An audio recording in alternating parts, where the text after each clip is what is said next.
मानसिक आणि शारीरिक स्ट्रेस सगळीकडे वाढलाय आणि ह्या सगळ्याचं पर्यावसान होतं हे हृदयरोगामध्ये. तर आता ह्याचा उत्तर हे काही गोळ्यांमध्ये किंवा अँजिओप्लास्टी किंवा बायपासमध्ये नाहीये. तर तुझ्या लक्षात येईल ह्या चारही खांब हे एकाच लेव्हलला पाहिजेत. जरा जरी एक जास्त असेल आणि दुसरा कमी असेल तर हा तंबू आरोग्याचा डगमगतो. Sugar is the new cocaine. हा this is the mantra of new age की शुगर तुम्हाला ना सवय लावते. तुम्ही साखर खाल्लं, कार्बोहायड्रेट खाल्ले ना की बॉडी तुमची मागायला लागते. ज्या वेळेला तुम्ही खाता त्यावेळेला कॅलरीज तयार होतात. मग त्या कॅलरीज वापरल्या गेल्या पाहिजेत तुमच्या ऍक्टिव्हिटीमध्ये, व्यायामामध्ये. जर त्या नाही झाल्या तर ज्या एक्सेस राहिलेल्या कॅलरीज आहेत त्याचं फॅटमध्ये कन्व्हर्जन होतं. हा व्यायाम एक्झरसाइज सोडून एक्झर्शन होतोय हे कसं बघणार आहे? तर त्याच्यासाठी तुम्हाला तुमची इंटेन्सिटी मॉनिटर करायला लागते गोष्टी. आणि जर गरज पडली तर सायकॅट्रिस्ट अथवा सायकोलॉजिस्टची मदत मागण्यामध्ये संकोच करू नका. आम्ही लोक जसे आम्ही शारीरिक डॉक्टर आहोत तसे ते मानसिक डॉक्टर आहेत.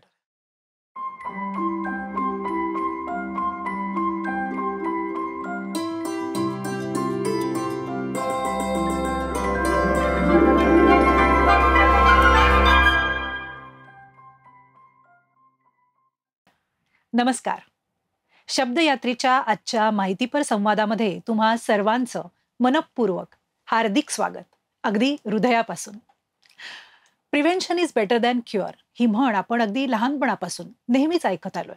म्हणजे नंतर इलाज करण्यापेक्षा आधीपासूनच सावधगिरी बाळगली तर ती केव्हाही चांगलीच. पण तरी सुद्धा ही गोष्ट आचरणात आणण्याकडे डोळसपणे लक्ष दिलं जात नाही आणि त्यातून भर पडलीये ती बदलत्या जीवनशैलीची. त्यामुळे मग कधीतरी काहीतरी खुट्ट झालं आणि त्यातूनही जर का मर्मस्थानी घाव बसला तर मात्र आपण सगळे खडबडून जागे होतो. मग आहेच धावपळ, भरमसाठ औषधं, अनेक टेस्ट आणि त्याच्याबरोबर येणाऱ्या असंख्य अशा गोष्टी. मग हे जर का आपल्याला आधीच टाळता आलं तर, म्हणजे हे जे आपलं मर्मस्थान आहे त्या हृदयाची, त्याची आपण जर का आधीपासूनच काळजी घेतली तर, जशी आपण भविष्यातली इन्व्हेस्टमेंट करतो म्हणजे फिनान्शियल इन्व्हेस्टमेंट, तशीच हृदयाची काळजी म्हणजे आरोग्यातली इन्व्हेस्टमेंट. आणि ती जर का आपण केली तर ती मर्मबंधातली ठेव ठरेल, नाही का? याच विषयी मार्गदर्शन करण्यासाठी आपल्याकडे आज आलेले आहेत हृदयरोग तज्ज्ञ डॉक्टर ऋतुपर्ण शिंदे.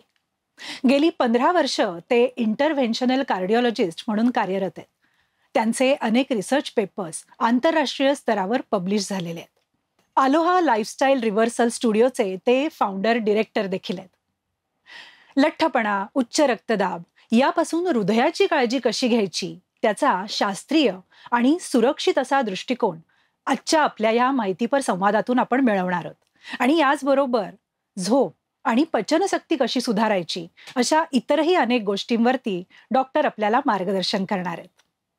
तर डॉक्टर ऋतुपर्ण, तुमचं शब्दयात्रेच्या मंचावरती खूप मनपूर्वक हार्दिक स्वागत. थँक्यू, धन्यवाद नेहा. डॉक्टर, कार्डिओलॉजिस्ट म्हणजे हृदयरोगतज्ञ, बरोबर. इंटरव्हेन्शनल कार्डिओलॉजिस्ट म्हणजे काय? आणि हृदय हा विषय तसा कथा कवितांमधून अतिशय रम्य असला तरी सुद्धा आजच्या घडीला हृदयाचं आरोग्य जपणं किंवा काळजी घेणं हे किती महत्वाचं आहे आणि का महत्वाचं आहे? हृदय हा तसा रोमॅन्टिक, फारच लोकांच्या हृदयाच्या जवळचा सब्जेक्ट. पण आम्ही जे करतो ते लोकांची भग्न झालेली हृदय आम्ही दुरुस्त करतो. थोडक्यात आम्ही तुमच्या शरीराचे प्लंबर आहोत, आम्ही तुमच्या शरीराचे इलेक्ट्रिशियन आहोत. कारण हृदय हा एक पंप असतो की जो सगळ्या अवयवांना रक्त पुरवठा करतो. त्याच्यात कुठं काही अडथळा निर्माण झाला तर त्याच्यातली दुरुस्ती करण्याचं काम आमच्याकडे असतं. म्हणून आम्हाला म्हणतात कार्डिओलॉजिस्ट किंवा हृदयरोगतज्ञ. आता तू म्हटलीस की इंटरव्हेन्शनल, तर इंटरव्हेन्शनलचा अर्थ असा आहे की इंटरव्हेन्शन म्हणजे काय, काही गोष्टी आता आमच्याकडे नॉर्मली 2 प्रकारच्या ब्रांचेस असतात, एक मेडिकल आणि सर्जिकल. सो आमची ही ब्रांच ही मधली आहे की आम्ही काही त्या ट्रीटमेंट करतो की जे बायपासवाले लोक वगैरे छाती उघडून करतात ते आम्ही छाती बंद ठेवून मांडीच्या द्वारे वगैरे आम्ही मिनिमली इन्व्हेसिव्ह रित्या आम्ही ते ब्लॉकेजेस उघडणे, पेसमेकर टाकणे हे प्रकार करतो. ह्याला म्हणतात various interventions and that's why the name interventional cardiologist. Nothing त्याच्यामध्ये फार काही मोठं हे नाहीये. बरं डॉक्टर, तुमचे अनेक परिसंवाद होत असतात, अनेक लेख येत असतात, म्हणजे मधुमित्र मासिक असेल, नाहीतर सकाळ वृत्तपत्रातूनही तुम्ही लिहिता. तर त्याच्यामध्ये तुम्ही जीवनशैली सुधारण्याबद्दल खूप महत्त्व देता त्याच्याकडे.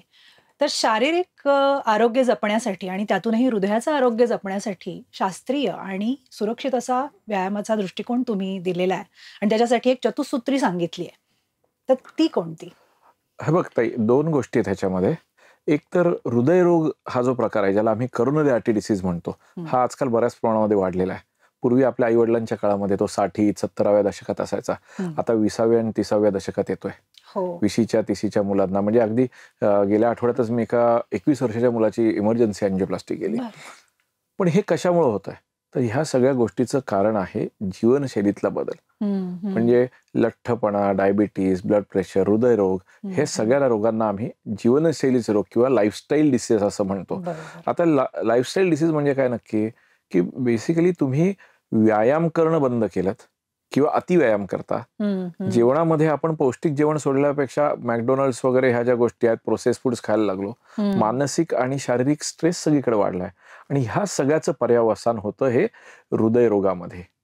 तर आता ह्याचा उत्तर हे काही गोळ्यांमध्ये किंवा अँजिओप्लास्टी किंवा बायपासमध्ये नाहीये. बरोबर. अँजिओप्लास्टी किंवा बायपास हे स्वल्पविराम आहेत हृदयविकारामधले. तो त्याचा जो पूर्ण विराम आहे तो फक्त आहे की तुम्ही तुमची जीवनशैली जी आहे ती परत पहिल्यासारखी करायची किंवा go back to your roots. आणि ह्याप्रमाणे जर जीवनशैलीतला बदल केला तर तो हृदयविकाराला पूर्ण विराम असू शकतं. हा माझा फर्म बिलीफ आहे.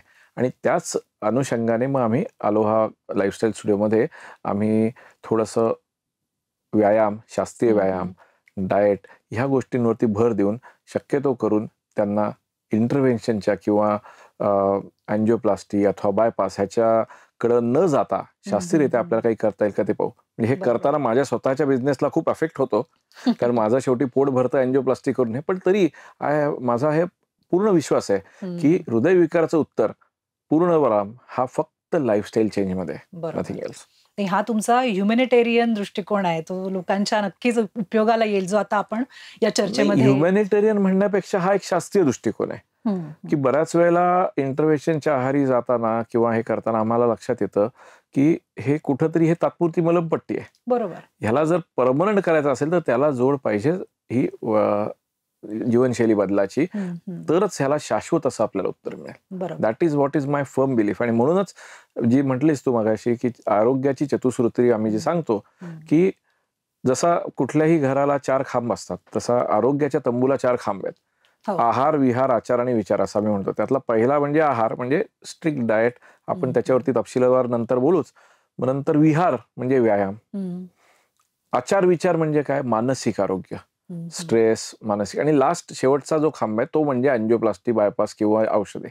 तर तुझ्या लक्षात येईल ह्या 4ही खांब हे एकाच लेवलला पाहिजेत. जरा जरी एक जास्त असेल आणि दुसरा कमी असेल तर हा तंबू आरोग्याचा डगमगतो. बरोबर. हृदयारोगाच्या तंबूसाठी हे 4ही समसमान पाहिजेत. आणि बऱ्याच वेळेला आपण काय म्हणतो की अँजिओप्लास्टी झाली, आता मी ओके, आता मी 2 वडापाव सकाळी संध्याकाळ खाणार, इडली सांबार खाणार, डोसे खाणार, तेलकट खाणार. तसं नाही चालत. किंवा मी फक्त डाएट आणि एक्सरसाइज करीन पण मी औषध नाही खाणार. हे 4ही गोष्टी समसमान पाहिजेत. म्हणूनच हे पूर्वी आपल्या वेदांमध्ये सांगितलंय, आहार, विहार, आचार आणि विचार ह्या 4 चतुसूत्रीचं आपण पालन केलं तर डेफिनेटली तुम्हाला माझ्याकडे डॉक्टर म्हणून यायची गरज भासणार नाही. अगदी बरोबर आहे. जीवनशैलीमध्ये बदल ह्या सगळ्या 4 सूत्रांच्या सकट आपल्याला करता आला तर त्याविषयी आपण आता जास्त बोलूया. तर पहिला जो तुम्ही सांगितलात तो आहार, पहिली सूत्री. तर आहार हा शरीराच्या पोषणासाठी गरजेचा आहे. तर त्या आहाराचा थेट हृदयाच्या आरोग्यावरती काय परिणाम होत असतो?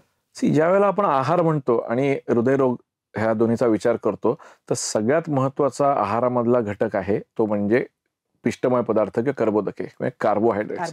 आपल्या आहारामध्ये 3 मेजर घटक असतात. एक तर प्रोटीन किंवा प्रथिने, दुसरं म्हणजे फॅट्स आणि तिसरं म्हणजे कार्बोहायड्रेट्स किंवा पिष्टमय पदार्थ. ह्याचं सगळ्याचं एक प्रमाण आपल्याला ठरवून दिलेलं आहे. आपल्या ज्या पूर्वीच्या ज्या वेदांमध्ये म्हणा किंवा आपल्या ज्या पुराणांमध्ये आपली जे जेवण होतं ना ते अत्यंत ह्याला सायंटिफिकली चौरस असा आहार होता. पण आपण त्याचा ओव्हर द इयर्स आपण त्याच्यामध्ये खूप गोष्टी फॅन्सी ऍड केल्या. म्हणजे आपल्याला नुसतं चिकन नको, आपल्याला बटर चिकन पाहिजे, आपल्याला नुसती पोळी नको, पोळीवरती तूप पाहिजे. मग नंतर तुम्हाला चमचमीत पदार्थच पाहिजेत, जास्त खारा माल पाहिजे. तर ह्या सगळ्या गोष्टींमुळे हा समतोल बिघडला कुठेतरी आणि आपण हृदयरोगाच्या गर्तेमध्ये ढकलले गेलो. आपण जर पाहिलं तुझ्या लक्षात येईल की आपण जे भारतीय म्हणजे साऊथ ईस्ट एशियन जेवण आहे आपलं, हे खूप कार्बोहायड्रेट्स मध्ये रिच आहे. म्हणजे आपण ना साखरेवरती वाढवले जातो. हो, तुम्ही जर पाश्चात्य लोकांचा जर आहाराचा विचार केलात ना, त्याच्यामध्ये प्रथिनांचं म्हणजे प्रोटीनचं प्रमाण जास्त असतं. म्हणजे सकाळी ते काय घेणार, एक सॉसेज घेतात, बेक बीन्स घेतात, ब्रेड अत्यंत कमी प्रमाणात असतो त्यांचा, किंवा अंडे घेणार ते व्हाईट ऑफ एग्स, ते हे प्रोटीन्स आहेत. आपल्याकडे आपण काय खातो, उपमा, इडली सांबार, पोहे, हे ह्याच्यात 80% कर्बोदक आहेत, कार्बोहायड्रेट्स आहेत. आणि एक लक्षात घे, मी आजकाल लोकांना सांगतो, कोकेन पेक्षा dangerous is sugar. Sugar is the new cocaine. हा, this is the mantra of new age. की शुगर तुम्हाला ना सवय लावते. तुम्ही साखर खाल्लं, कार्बोहायड्रेट खाल्ले ना, की बॉडी तुमची मागायला लागते. तुम्ही लहानपणापासून तुम्हाला शिरा, उपमा ह्याच्यावरती जगवला. तुम्ही ना ज्या दिवशी तुम्ही बंद करता की तडफडायला होतं, लोकांना ती बॉडी मागायला लागते. हे सेम गोष्ट होते ज्यावेळेला एखादा माणूस ड्रग्सच्या आहारी जातो, कोकेन किंवा दारू, सटक लागते, डिपेंडन्स म्हणतो हा. लहान मुलांनाही दुधामधून जी साखर दिली जाते तेव्हापासूनच ती सवय. एक्झॅक्टली तेच सांगतो मी तुम्हाला, की आपल्याला आपण वाढवले जातो. ह्या जसं पूर्वी त्या विषकन्या असायच्या, त्यांना थोडं थोडं थोडं थोडं विष द्यायचे आणि हळूहळू त्या रेझिस्टंट व्हायच्या, तसं आपण हळूहळू हळूहळू शुगरवरती आपण वाढलेलो आहोत. सो हा जो आहे न्यूट्रिशनल कल्चर बदलायला पाहिजे आपल्याला कुठे ना कुठेतरी. आपल्याला परत जे आता आपल्या पूर्वी म्हणायचं बघ, हे सगळे स्वामी वगैरे 80, 100, 200 वर्ष जगायचे, पण काय खायचे ते, कंदमुळं आणि फळं. ह्यालाच आमच्याकडे म्हणतात मेडिटेरेनियन डाएट. अहो, हे मेडिटेरियन कसलं बोंबलाला, हे आपलं भारताचं जुनं डाएट आहे. कंदमुळं आणि फळं, आपण ते खायचं सोडून त्या फळांवरती आपण चाट मसाला टाकतो, मीठ टाकतो, साखर टाकतो, त्याच्यात दूध टाकतो, तेही आपलं फॅटवालं दूध पाहिजे आणि त्याचा मिल्कशेक करतो. कंदमुळांचं पण आपण त्याच्यामध्ये काहीतरी हे करतो. सो बेसिकली आपल्याला परत जायचंय जुन्या गोष्टींकडे. कुठंतरी हा जो अतिरेक झालेला आहे साखरेचा, साखर मी म्हणतो तसं, sugar is the new cocaine, हे आपण लक्षात ठेवायचं आहे. आपल्या मुलांना, आपली तर पिढी झाली आता, आपण मध्यम वयाच्या पुढे आलो, पण आपली जी छोटी पिढी आहे, आपली मुलं बाळ आहेत, यांना कुठंतरी ह्या कार्बोहायड्रेट्सच्या जाळ्यातून आपण बाहेर ठेवायचंय. निश्चित. हॅव्हिंग सेड दॅट, आपल्याला जेवणामध्ये कार्बोहायड्रेट्स लागतात. तुम्ही भाजी पोळी म्हटलं की साधारणपणे 30% तुमच्या ज्या टोटल कॅलरीज आहेत शरीराच्या, त्या तुम्हाला लागतात ह्याच्यातून, कार्बोहायड्रेट्स मधून. एक साधारणपणे 30% उरलेले फॅट्स आणि उरलेले 40% जे आहेत ते प्रोटीन्स. आपल्याकडे काय होतं, आपण ऑलमोस्ट 60 ते 70% कार्बोहायड्रेट्स मधून घेतो. आणि दुसरी महत्वाची गोष्ट, प्रोटीनचं प्रमाण वाढवलं पाहिजे. बरोबर. आता ज्यावेळेला आपण प्रोटीन म्हणायला लागतो, त्यावेळेला लगेच लोकांना म्हणणं, आम्ही शाकाहारी आहोत, आम्ही नॉनव्हेज खात नाही. हा पुढचा प्रश्न येतो. नक्कीच. शाकाहारामध्ये सुद्धा उत्तम प्रोटीन्स मिळतात, डाळिंबमधून वगैरे. त्याच्यात पण कॉम्बिनेशन करायला लागतं. काय, टेक्निकली व्हेजिटेरियन प्रोटीन ह्याला म्हणतात क्लास 2 प्रोटीन, आणि जे अॅनिमल प्रोटीन असतं किंवा नॉनव्हेज प्रोटीन असतं त्याला आम्ही म्हणतो क्लास 1 प्रोटीन, कारण त्यात सगळ्या प्रकारची अमिनो ऍसिड्स असतात. काही फरक पडत नाही. तुम्ही डाळ आणि उसळ असं कॉम्बिनेशन करा, त्यात येतात. तुम्ही सोयाबीन आणि उसळ घ्या, स्प्राउट्स घ्या, किंवा तुम्ही थोडंसं त्यामध्ये दुधाचे काही दुग्धजन्य तुमचं पनीर ऍड करा. सो तुम्ही ब्रोकोली नावाची भाजी, आता हे तुला माहिती आहे का, ब्रोकोली आणि चिकन जर आपण 100 मिलीग्राम एक घेतलं तर कशामध्ये प्रोटीन जास्त आहेत क्वांटिटेटिव्हली? ब्रोकोलीमध्ये 15 ते 20% जास्त प्रोटीन्स असतात ब्रोकोलीमध्ये चिकनपेक्षा. पण qualitatively it is little inferior to chicken, but then आहे ना, त्याच्यात तुम्ही ती ब्रोकोलीचं सूप घ्या आणि त्याच्याबरोबर डाळ घ्या. वरण आपलं उत्तम आहे. सी, ते सांगतो, आपला जो आहार होता ना, वरण भात भाजी पोळी, तो अत्यंत आहे. त्या वरणामध्ये प्रोटीन्स, तुमच्या भाजीमध्ये जे उसळ असते त्यात प्रोटीन्स, हिरव्या पालेभाज्यांमध्ये फोलिक ऍसिड, अलग लक्षात. वरनं थोडंसं तूप घेतलं, त्याच्यामध्ये ब्रांच चेन अमिनो ऍसिड आणि अनसॅच्युरेटेड फॅट्स असतात, विच आर गुड फॅट्स, आणि थोडंसं त्याच्यामध्ये भात म्हणजे कार्बोहायड्रेट. सो तुझं फॅट आलं, तुझं प्रोटीन आलं, तुझं कार्बोहायड्रेट्स आले, आणि हे परफेक्ट त्या ह्याच्यात. म्हणजे पूर्वीची पान लावायची सुद्धा जी पद्धत होती ना, ती शास्त्रीय होती, त्याच्यामध्ये क्वांटिटी ठरवलेली होती.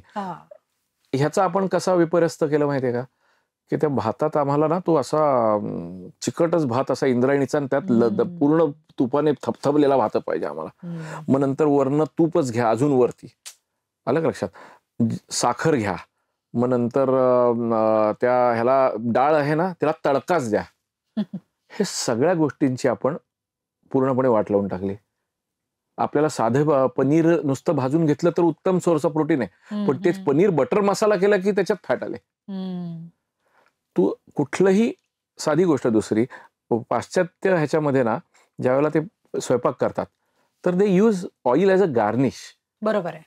ते ऑइल फ्राय मध्ये, आपल्या इकडे काय आपण तळतो. आणि साधा फिजिक्स आहे, कुठलंही हीट केलं प्रोटीन की त्याचं प्रोटीन कोॲग्युलेशन होतं, हीट कोॲग्युलेशन होतं आणि ते सगळे फॅट्स होतात आणि ते सॅच्युरेट होतात. सो ज्यावेळेला आपण तळतो ना, डीप फ्राय करतो ना, तर जे काही तू साधं रिफाईंड तेल वापरलं तर त्याचा डालडा होतो. बर. कारण ते हीट कोॲग्युलेशन होऊन त्याच्यात सॅच्युरेट होतं ते. आता हाच प्रश्न मी विचारणार होते की तेल जे काही आपल्या जीवन पद्धतीचा, म्हणजे भारतीय जीवन पद्धतीचा तर जास्तच अविभाज्य घटक येतो, तर साधारण तेल मग हे कुठलं वापरलं जावं? आता आपल्याकडे बऱ्याच जाहिराती येतात की करडीचं तेल, सॅफ्लॉवर ऑइल हे सगळ्यात छान हृदयासाठी, अशी जाहिरात करून आपल्या डोक्यावर बनवलंय. अजिबात नाही.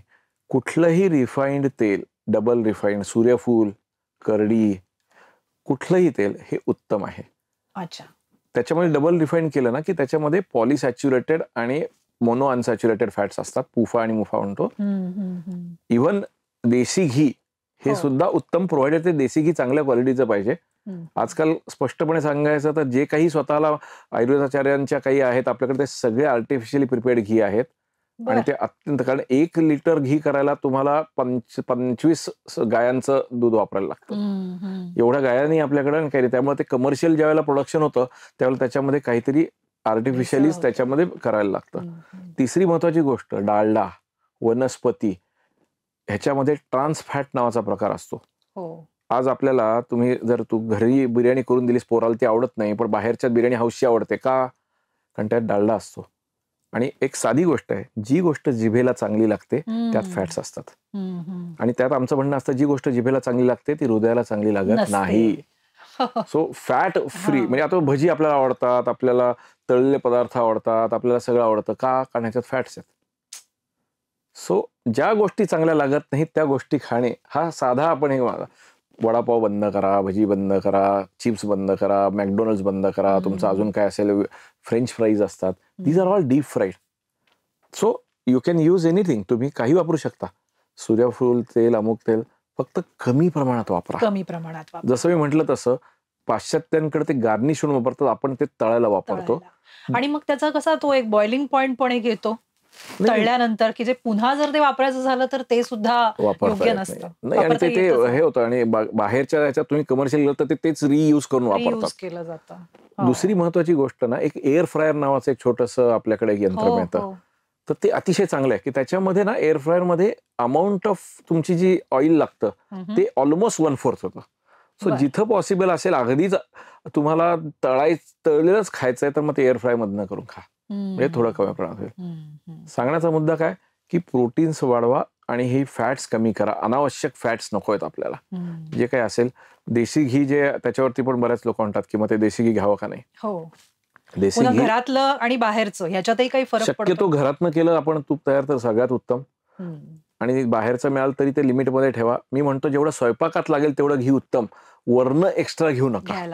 म्हणजे तुपाचा चमचा, आग्रहाचा चमचा अजिबात नाही. म्हणजे आम्ही ज्या वेळेला अँजिओप्लास्टी करतात लोक, त्यावेळेला त्याच्या बायकोला मी आवर्जून सांगतो, बाई नवरा घरी आलाय, त्याला 2, माझा बाबा आत्ताच अँजिओप्लास्टी करून आलाय, घे 2 चमचे एक्स्ट्रा खा. अजिबात नाही, उपासमार करा. अलग लक्षात. भावनेच्या आहारी न जाता हे तेलाच्या बाबतीमधला हा जो विषय आहे हा अतिशय आहे. Coconut oil to certain extent we can include, कारण त्याच्यामध्ये ब्रँच चेन अमिनो ऍसिड असतात जे मसल प्रोडक्शनला, मसल ह्याला करायला चांगली असतात. So anything extra is not required, use less amount of oil.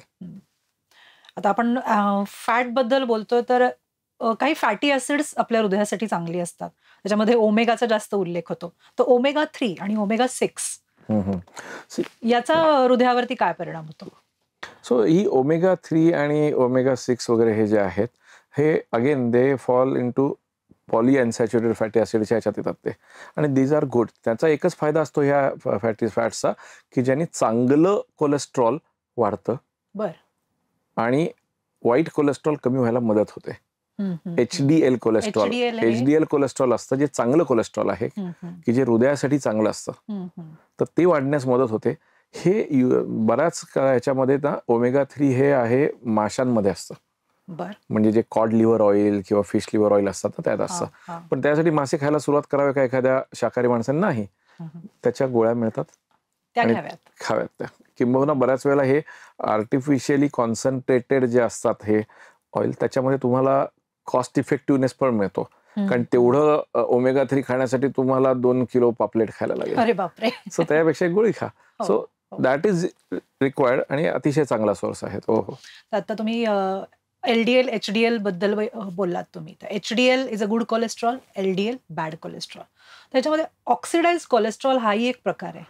तर तो का होतो, कसा होतो आणि तो कसा नाही, घातक सी असतो? आता काय झालंय, कोलेस्ट्रॉल ह्या गोष्टीवरतीच बऱ्याचशा व्हॉट्सअप युनिव्हर्सिटीतून म्हणा किंवा कुठून कुठून एक बऱ्याचशा वदंता काही पसरलेल्या आहेत. काही वर्षांपूर्वी आमच्या एका अमेरिकन कॉलेज ऑफ कार्डिओलॉजीने काही गाईडलाईन्स चेंज केला. त्यांनी सांगितलं की ह्या लेव्हलच्या खाली नाही, पण we will prescribe intensity of lowering cholesterol. Some statistical jargon it was, but unfortunately त्याचा लोकांनी गैरअर्थ काढला की हे कोलेस्ट्रॉल हा काहीतरी मोठा फ्रॉड आहे, अमुक आहे तमुक आहे. तर तसं नाही आहे. कोलेस्ट्रॉल कमी करणे हे आवश्यक असतं. कोलेस्ट्रॉल आहे, स्ट्रेस आहेत, हे सगळे रिस्क फॅक्टर्स आहेत. मग ते जे LDL कोलेस्ट्रॉल असतं ते कमी करायचं. आता बऱ्याच वेळेला त्याच्यामध्ये कसं असतं, LDL मध्ये 2 प्रकार असतात. एक स्मॉल डेन्स LDL म्हणून असतं आणि एक लार्ज LDL असतं. सो त्यातला जो ऍक्च्युअल कल्प्रिट आहे तो स्मॉल डेन्स LDL आहे, पण तो मोजणं खूप अवघड जातं. त्याला MRI स्पेक्ट्रोस्कोपी वगैरे खूप वेगळं, पण त्यासाठी एपोलायपोप्रोटीन B नावाची एक सरोगेट टेस्ट आहे.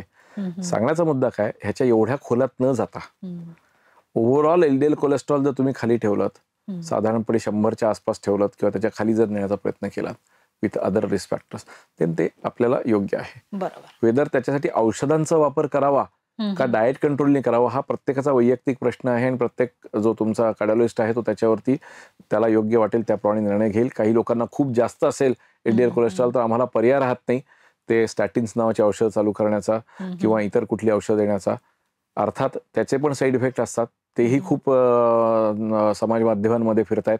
पण सांगण्याचा मुद्दा काय की ते लो मध्ये घेतलं तर ही अत्यंत फायदेशीर अशी औषधं आहेत स्टॅटिन्स. त्याचे जे साईड इफेक्ट्स असतात हे सगळे खूप हाय डोसला असतात. तर if you are not taking any high dose मध्ये घेत नसाल तर तुम्ही सेफली हे कंटिन्यू करू शकता. साईड बाय साईड तुम्ही तुमच्या आहारावरती नियंत्रण आणा आणि मग काही दिवसांनी आम्ही टेपर करून ती औषधं बंद करू शकतो. नाही तर आपण जे म्हणतोय आपल्याला आधीच काळजी घ्यायची आहे, त्यामुळे ते बॅड कोलेस्ट्रॉल वाढवून न द्यायचं असेल तर आहारावरती नियंत्रण हा एक भाग. म्हणजे कसं, सुरुवातीला जर एखाद्याला चालू केलं तर बाय दॅट टाइम त्याचा व्यायाम आणि आहाराचा इफेक्ट येतो, तुम्हाला थोडासा बूस्टर द्यावा लागतो.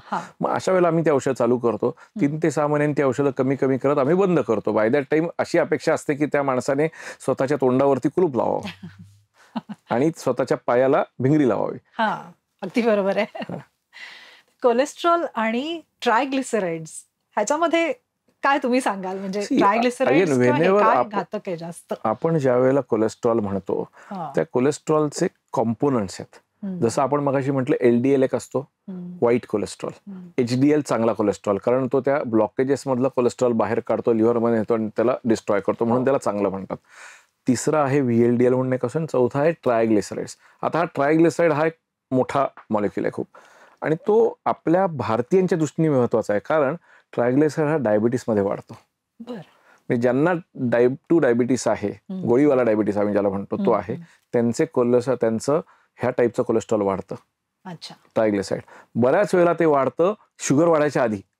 म्हणजे तुम्ही ज्याला बॉर्डरलाईन डायबिटिक आहात, ज्याला आम्ही मेटाबॉलिक सिंड्रोम असं म्हणतो, प्री डायबिटीस, त्यावेळेला पहिल्यांदा ट्रायग्लिसराइड वाढतात. ते सूचक आहे की तुम्ही प्री डायबिटिक आहात. सो ट्रायग्लिसराइड्स हे डायरेक्टली तुमच्या शुगर कंट्रोल आणि वजनाशी निगडीत आहेत. दुसरं महत्वाचं गोष्ट तुमच्या लक्षात घ्यायला पाहिजे इथं की डायबिटीस हा साखरेचा रोग नाहीये. साखर हा डायबिटीसचा परिणाम आहे. डायबिटीस हा वजनाचा आणि फॅटचा रोग आहे. ज्याला फॅट जास्त, पोट जास्त, त्याला शुगर. ज्याचं पोट सपाट त्याला शुगर नाही. सो sugar is an effect of diabetes. Sugar is not the cause of diabetes. Second thing, आणि त्याच वेळेला शुगर वाढायच्या आधी ज्यावेळेला इन्शुलिनची मात्रा वाढते त्यावेळेला हे ट्रायग्लिसराइड्स वाढतात. आणि हे जे ट्रायग्लिसराइड ज्यावेळेला वाढतात तेव्हा आपल्याला लक्षात यायला पाहिजे की आपल्याला आता वजन कमी करायला पाहिजे, आपल्याला कार्बोहायड्रेटचं प्रमाण कमी करायला पाहिजे, आपल्याला प्रोटीन्स वाढवायला पाहिजेत. सो तिथं ह्याचा उपयोग असतो ट्रायग्लिसराइड्सचा. पण ज्या वेळेला ते 500-600च्या पुढे जातं, साधारणपणे 350-400, तर मग आम्हाला औषध देऊन ते कमी करायला लागतं. दुसरी महत्वाची गोष्ट, ज्यांना ट्रायग्लिसराइड जास्त आहेत त्यांनी मद्यपान करू नये. ज्यांची खूप जास्त ट्रायग्लिसराइड असतात आणि मद्यपान केलं तर त्याच्यातून स्वादुपिंडाला पॅनक्रियाटायटिस होतो, which is a very very serious thing. थोडक्यात काय की दारू पण कमी प्रमाणात पिणे किंवा न पिणे तर उत्तम. तर आता वजनाचं महत्व तुम्ही सांगितलंच आहे. म्हणजे ह्याच्यात येतंय ते दुसरं सूत्र जे तुम्ही सांगताय ते व्यायामाचं, येस. की ज्याचा बऱ्याच जणांना कंटाळा येतो. म्हणजे इथंपर्यंत की काही काही वेळेला ती शिक्षा वाटायला लागते की आता रोज उठून मला जिम मध्ये जायचंय किंवा रोज उठून मला चालायला जायचंय, व्यायाम करायचा. तर ह्या हृदयाला बळकटी आणण्यासाठी व्यायामाचा पॅटर्न कसा असायला हवा? ही 2 गोष्टी आहेत. आपण व्यायाम का करतो आणि का करायला पाहिजे. एक लक्षात घ्या, एनर्जी आहे, energy. This is all about energy balance. जी आपण खातो त्याच्यातनं एनर्जी तयार होते, ज्याला आपण कॅलरीज म्हणतो. सी, एनर्जी ही शाश्वत आहे. It is indestructible. It just gets converted from एका फॉर्म मधनं दुसऱ्या फॉर्म मध्ये ती बदल होते, कन्वर्ट होते. सो ज्या वेळेला तुम्ही खाता त्यावेळेला कॅलरीज तयार होतात. मग त्या कॅलरीज वापरल्या गेल्या पाहिजेत तुमच्या ऍक्टिव्हिटीमध्ये, व्यायामामध्ये. जर त्या नाही झाल्या तर ज्या एक्सेस राहिलेल्या कॅलरीज आहेत त्याचं फॅटमध्ये कन्व्हर्जन होतं. तर आता साधी गोष्ट आहे, आपल्याला पूर्वी सांगायचे आपले आजी आजोबा की शतपावली केली पाहिजे. आज शतपावली म्हणजे काय की बऱ्याच वेळेला आपण सकाळचं खातो, आपण कामामध्ये त्याच्यातले कॅलरीज कंझ्युम करतो. दुपारचं खातो जेवण, ते आपण संध्याकाळपर्यंत करतो. रात्रीचं जे जेवण आहे, आपण रात्री 9ला जेवतो, ते काय सास बहू आजी बहिणीच्या सिरियल लावतात, नंतर युट्यूब बघतात, मीम्स बघतात आणि आपण व्यायाम करत नाही. सो रात्रीचं जेवणाचं जे होतं ते कुठं कंझ्युम होतं आणि तेच फॅटमध्ये कन्वर्ट होतं. फॅटचं होतं अथेरोस्क्लेरोसिस, ज्याला आम्ही नॉर्मल भाषेमध्ये ब्लॉकेजेस म्हणतो. अरे बापरे. सो साधी गोष्ट आहे. शतपावली काय सांगायची की तुम्ही जेवल्यानंतर शतपावली करूया, म्हणजे 1000-2000 पावलं चालायला हवंय. तर ते आपण करत नाही, सो ती वापरलीच जात नाही. आणि त्या काळात 100 पावलं का व्हायची? बिकॉज सूर्यास्ताच्या वेळेला जेवायचे लोक. हो, आपण जेवतो रात्री 10 वाजता. 10 नंतर आपण जेवण झालं की 11 वाजता सिरियल पाहून आपण झोपतो. हेच जर आपण थोडंसं जेवण आपलं संध्याकाळी घेतलं 7 वाजता सूर्यास्ताच्या आसपास, तर 7 ते 10 3 तासामध्ये काहीतरी ऍक्टिव्हिटी होते आणि त्या ज्या कॅलरीज असतात त्या सगळ्या वापरल्या जातात. So simple pattern. So exercise and diet हे एकदम निगडीत आहेत एकमेकांना. अगदी बरोबर आहे. आता आपल्याला कोणीतरी येऊन बाहेर न येऊन कोणीतरी गोरा पाश्चात्य माणूस सांगतो की इंटरमिटंट फास्टिंग करा. आमचे एक अतिशय प्रसिद्ध एक डॉक्टर, त्यांच्या नावाचं पण एक डाएट आहे, तर ते म्हणतात की 1 तासात भरपूर खा, म्हणजे ते intermittent fasting. So intermittent fasting काय ग ताई, तू जे मंगळवार धरतेस, बुधवार धरतेस, गुरुवार धरतो, कुणी शनिवार धरतं, हे इज इंटरमिटंट फास्टिंग. पण आपण त्याचं काय करतो, साबुदाणे वडे खा, घोसाळ्याचं हे खा, एकादशी आणि दुप्पट खाशी. एक्झॅक्टली. पण ते इंटरमिटंट फास्टिंग हे आपल्याला आपल्या पूर्वाधिकांनी आपल्याला दिलेलं आहे. आणि काय दुसरा साधा उपाय, इंटरमिटंट फास्टिंग न म्हणता सुद्धा ना, संध्याकाळी लवकर जेवा आणि सकाळी ब्रेकफास्ट उशिरा करा, मध्ये काहीही खाऊ नका. तुम्ही जेवढ्या वेळेला तोंड उघडाल तेवढ्या वेळेला शरीरामध्ये इन्शुलिन वाढतं आणि शुगर वाढते, तुमची साखर वाढते, कॅलरीज वाढतात. सो 7 वाजता जर समजा तुम्ही जेवलात आणि सकाळी 9:30ला केलात तर ऑब्व्हियसली तुम्हाला ऑलमोस्ट 14 तासांचं फास्टिंग होतं. बरोबर आहे. There is no need of extra fasting. पाश्चात्य लोक सपर करतात, डिनर नाही करत. दे ईट ॲट 7 o'clock. 7 वाजता सकाळी ते ऑफिसमध्ये असतात, मधलं काहीच खात नाहीत. आणि खातात रात्री काय, तर चिकन किंवा सॅलड किंवा हे अंड्याचं व्हाईट असं. सो रात्रीचं जेवण हे अतिशय सौम्य ठेवायचं, हलकं फुलकं ठेवायचं. नाही घेतलं तर उत्तम, थोडीशी फळं खा, काही नट्स वगैरे घ्या तुम्ही, काही विषय नाही. पण रात्रीचं कमीत कमी जेवणे, लवकरात लवकर जेवणे आणि नंतर तोंड न उघडणे. आता राहिला व्यायाम. तर व्यायामामध्ये ना कसं आहे की आपण जेवढा आता कॅलरी कंझ्युम करायला पाहिजेत, सो आपल्याला माणसाला लागतात 1500-1600 किलो कॅलरीज दिवसाला 24 तासात. तर त्याच्यात ऍटलिस्ट 500-600 कॅलरी कंझ्युम होतील एवढा व्यायाम झाला पाहिजे. म्हणजे ह्याला काय लगेच जाऊन उद्याचं मी जिम लावू का, नाही. ऍट द एज साधारणपणे 40च्या पुढं आपल्याला कार्डिओ एक्सरसाइजची जास्त गरज असते रादर दॅन मसल ट्रेनिंग. आता व्यायाम आपण जर विचार केला शास्त्रीय, तर व्यायामाचं 100% जो व्यायाम असतो त्याच्यामध्ये 3 सब टाइप्स आहेत. बर. One is called as cardio exercise, म्हणजे जो चालणे, पळणे, स्विमिंग, जॉगिंग, सायकलिंग, हे जे आहेत व्यायाम ह्यांना म्हणतात कार्डिओ एक्सरसाइज. कार्डिओ म्हणजे हार्ट, म्हणजे हार्टला देणारा व्यायाम आहे तो. बरोबर आहे. दुसरा आहे स्ट्रेंथ ट्रेनिंग, ज्याच्यामध्ये वेट लिफ्टिंग आहे, तुमच्या जिम मध्ये मारणारे ते काही व्यायाम आहेत ते, ह्याचा स्वभाव. तिसरा त्यात सुद्धा एक आजकाल थेराबँड नावाचा प्रकार निघालाय. स्ट्रेच बँड असतात की जे स्वतःच्या बॉडीचा डंबेल म्हणून वडी वजन वापरतात. सो तो सुद्धा रेझिस्टन्स ट्रेनिंग मध्ये येतो, जे मसल्स साठी अवलंबून आहे की मसल्स आपल्याला बिल्डअप करायचे आहेत. आणि तिसरा आहे तो म्हणजे फ्लेक्झिबिलिटी ट्रेनिंग, की ज्याच्यामध्ये सांधे ह्यांचं वगैरे फ्लेक्झिबिलिटी ह्याच्यासाठी होतं. जसजसं आपलं वय वाढत जातं तसे आपल्या सांधे स्टिफ होतात.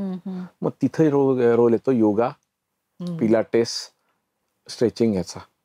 आता ह्याचं एक प्रमाण आहे की साधारणपणे 30-40च्या पुढच्या लोकांना 60% शुड बी रफली युअर कार्डिओ. बरं. चालणं, 30% स्ट्रेंथ ट्रेनिंग आणि 10% फ्लेक्झिबिलिटी. बरं. आता तू जर कधी कुठल्या जिम मध्ये गेलीस, तुझ्या लक्षात येईल तिथं सगळ्यात जास्त गर्दी असते त्या फक्त वेट ट्रेनिंगला. कारण तिथले जे सो कॉल्ड ट्रेनर असतात ते असे मल्ल असतात आणि त्यांना लोकांनाही सलमान खान, ऋतिक रोशन बनवायचं असतं. आपल्याला त्याची गरज नाहीये. आपल्याला गरज आहे तिथं त्या तू पाहिलंस ट्रेडमिल आणि सायकल ह्याच्यावर कुणी नसतं, पूर्णपणे रिकामे असतात. सो तुमचा जर 1 तासाचा व्यायाम असेल तर त्याच्यातली साधारणपणे 35 ते 40 मिनिटं ही ट्रेडमिल किंवा सायकल किंवा स्विमिंग, वॉकिंग, जॉगिंग ह्याच्यावर करा कार्डिओ. एक अराउंड 20 मिनिट्स वेट ट्रेनिंग करा. ते सुद्धा एकदम हेवी नाही, त्याच्यामध्ये काही गोष्टी करून आपल्याला कॅल्क्युलेट करता येतं, RM टेस्टिंग करून वगैरे वजन, आणि उरलेली 10 मिनिटं योगा किंवा पिलाटेस करा. बरं. आता आपल्याकडे काय असेल, तुझ्या मला विचारतो सर आम्ही योगा करतो ना रोज, म्हणजे तर माझं म्हणणं आहे योगा हा पूर्ण व्यायाम नाही. योगाला तुम्हाला स्ट्रेंथ ट्रेनिंग आणि कार्डिओची जोड ही द्यावीच लागते. जोर बैठका, सूर्यनमस्कार ह्याच्यामध्ये सुद्धा कार्डिओ होतो किंवा मसल बिल्डिंग होतं, पण नॉर्मल योगांमध्ये नाही. आणि ते सुद्धा अतिरंजित प्रकारे केलेले प्राणायाम नाही, बसून खरखार फुरफुर नाही. तुम्ही त्याला व्यवस्थित वेळ देऊन नाही, आणि प्रॉपर जे सायंटिफिक जे आहेत योगा टीचर्स आहेत, अयंगार इन्स्टिट्यूट आहेत किंवा ज्यांनी हे केलं त्यांच्याशी बोलून मग शवासनामध्ये झोपून तुम्ही व्यवस्थित तुम्ही प्राणायाम करा. 10-20 मिनिटं सकाळी, 20 मिनिटं संध्याकाळी, काही प्रॉब्लेम नाही. माझ्या स्वतःच्या आजीने व्यायाम, डाएट आणि प्राणायाम ह्याच्यावरती तिची बायपास ऑलमोस्ट 20 ते 25 वर्षांनी डिले केली होती. So it works. आणि हे काय, हे सगळं आपल्याला पूर्वी सांगितलेलं आहे. हे आपल्या बेसिकली आपल्या पुराणांनी, आपल्या देवांनी, सगळ्यांनी हे सांगितलं, आपण ते करत नाही. म्हणून व्यायाम करताना ह्या प्रकारचा समतोल राखून करायचा. दुसरी महत्वाची आजकाल काय झालंय, व्यायामामध्ये अतिव्यायामाचा एक रोग आहे आपल्याकडे आता नवीन झालाय. म्हणजे जिम मध्ये गेला, व्यायाम करत होता आणि मरून पडला. म्हणजे एकीकडे व्यायामाचा कम्प्लिटली अभाव आहे आणि कुठेतरी आपल्याला सुवर्ण मध्ये पाहिजे. मग आता हे करताना 2-3 गोष्टी, की हा व्यायाम एक्झरसाइज सोडून एक्झर्शन होतोय, हे कसं बघणार आहे. तर त्याच्यासाठी तुम्हाला तुमची इंटेन्सिटी मॉनिटर करायला लागते. आज थँक्स टू कोविड आपल्याकडे काही उपकरणं आहेत की ज्यांनी आपल्याला हे मॉनिटर करता येईल. एक तर छोटसा पल्स ऑक्सिमीटर नावाचं एक उपकरण असतं. आजकाल कोविडमध्ये सगळ्यांकडे बोटाला लावून ऑक्सिजन बघतात. त्या ऑक्सिजनच्या बरोबर ना तिथे दुसरा एक आकडा असतो, तो असतो हार्ट रेट किंवा हृदयाची गती. ज्या वेळेला रफली तुम्ही व्यायाम करता तर आपला मॅक्सिमम हार्ट रेट हा 140-150च्या वर जाऊन दिला नाही पाहिजे. अर्थात हा खूप एक बॉलपार्क, एक ठोकताळ आहे, प्रत्येकाला तो वेगळा असू शकतो, पण एक 140च्या वरती नाही पाहिजे आणि 100च्या खाली नाही पाहिजे. 100च्या खाली जर तुमचा व्यायाम करताना हार्ट रेट असेल, तुम्ही गोळी न घेता, तर ह्याचा अर्थ तुम्ही बागेत फिरायला जाताय मैत्रिणीबरोबर, तुम्ही व्यायाम करत नाहीये. आणि 140च्या पुढे जातो तर ते हानिकारक आहे. तर ह्याच्यामध्ये तुम्हाला ठेवून हे करता येतं. आज जर तुमच्याकडे पल्स ऑक्सिमीटर नसेल तर इव्हन स्मार्ट वॉचेस आहेत. आज प्रत्येक दुकानामध्ये आज 2,000-3,000 हजारापासून स्मार्ट वॉच मिळतात. काही नाही, त्यातनं तुम्हाला हार्ट रेट कळतो आणि तो हार्ट रेट मॉनिटर करत जायचं. जिथं तुमचा क्रॉस व्हायला लागला, तुमच्या चालण्याची गती कमी करा अथवा सरळ थांबा. बेंच असेल शेजारी तिथं बसा, 5 मिनिटं दम घ्या, परत चला. बरोबर. तर तुम्ही जे सांगितलं ते अतिशय महत्वाचं आहे की कुठे एक्सरसाइज थांबतो आणि एक्झर्शन सुरू होतं हे नक्कीच प्रत्येकाने आपापल्या स्वतःकडे लक्ष द्यायला हवंय.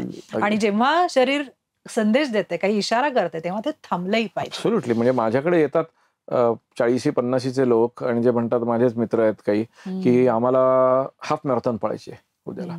अरे म्हटलं असं नाही होत, ते तू आज उठून उद्या नाही पळू शकत, त्याला ट्रेनिंग लागतं. तू आमच्या शास्त्रीय भाषेत त्याला कंडिशनिंग असं म्हणतात. सो व्हेन यू आर डिकंडिशन, म्हणजे ज्यावेळेला तुम्हाला सवय नसते व्यायामाची, त्यावेळेला तुम्ही अतिव्यायाम केलात तर हृदयाला त्रास होतो.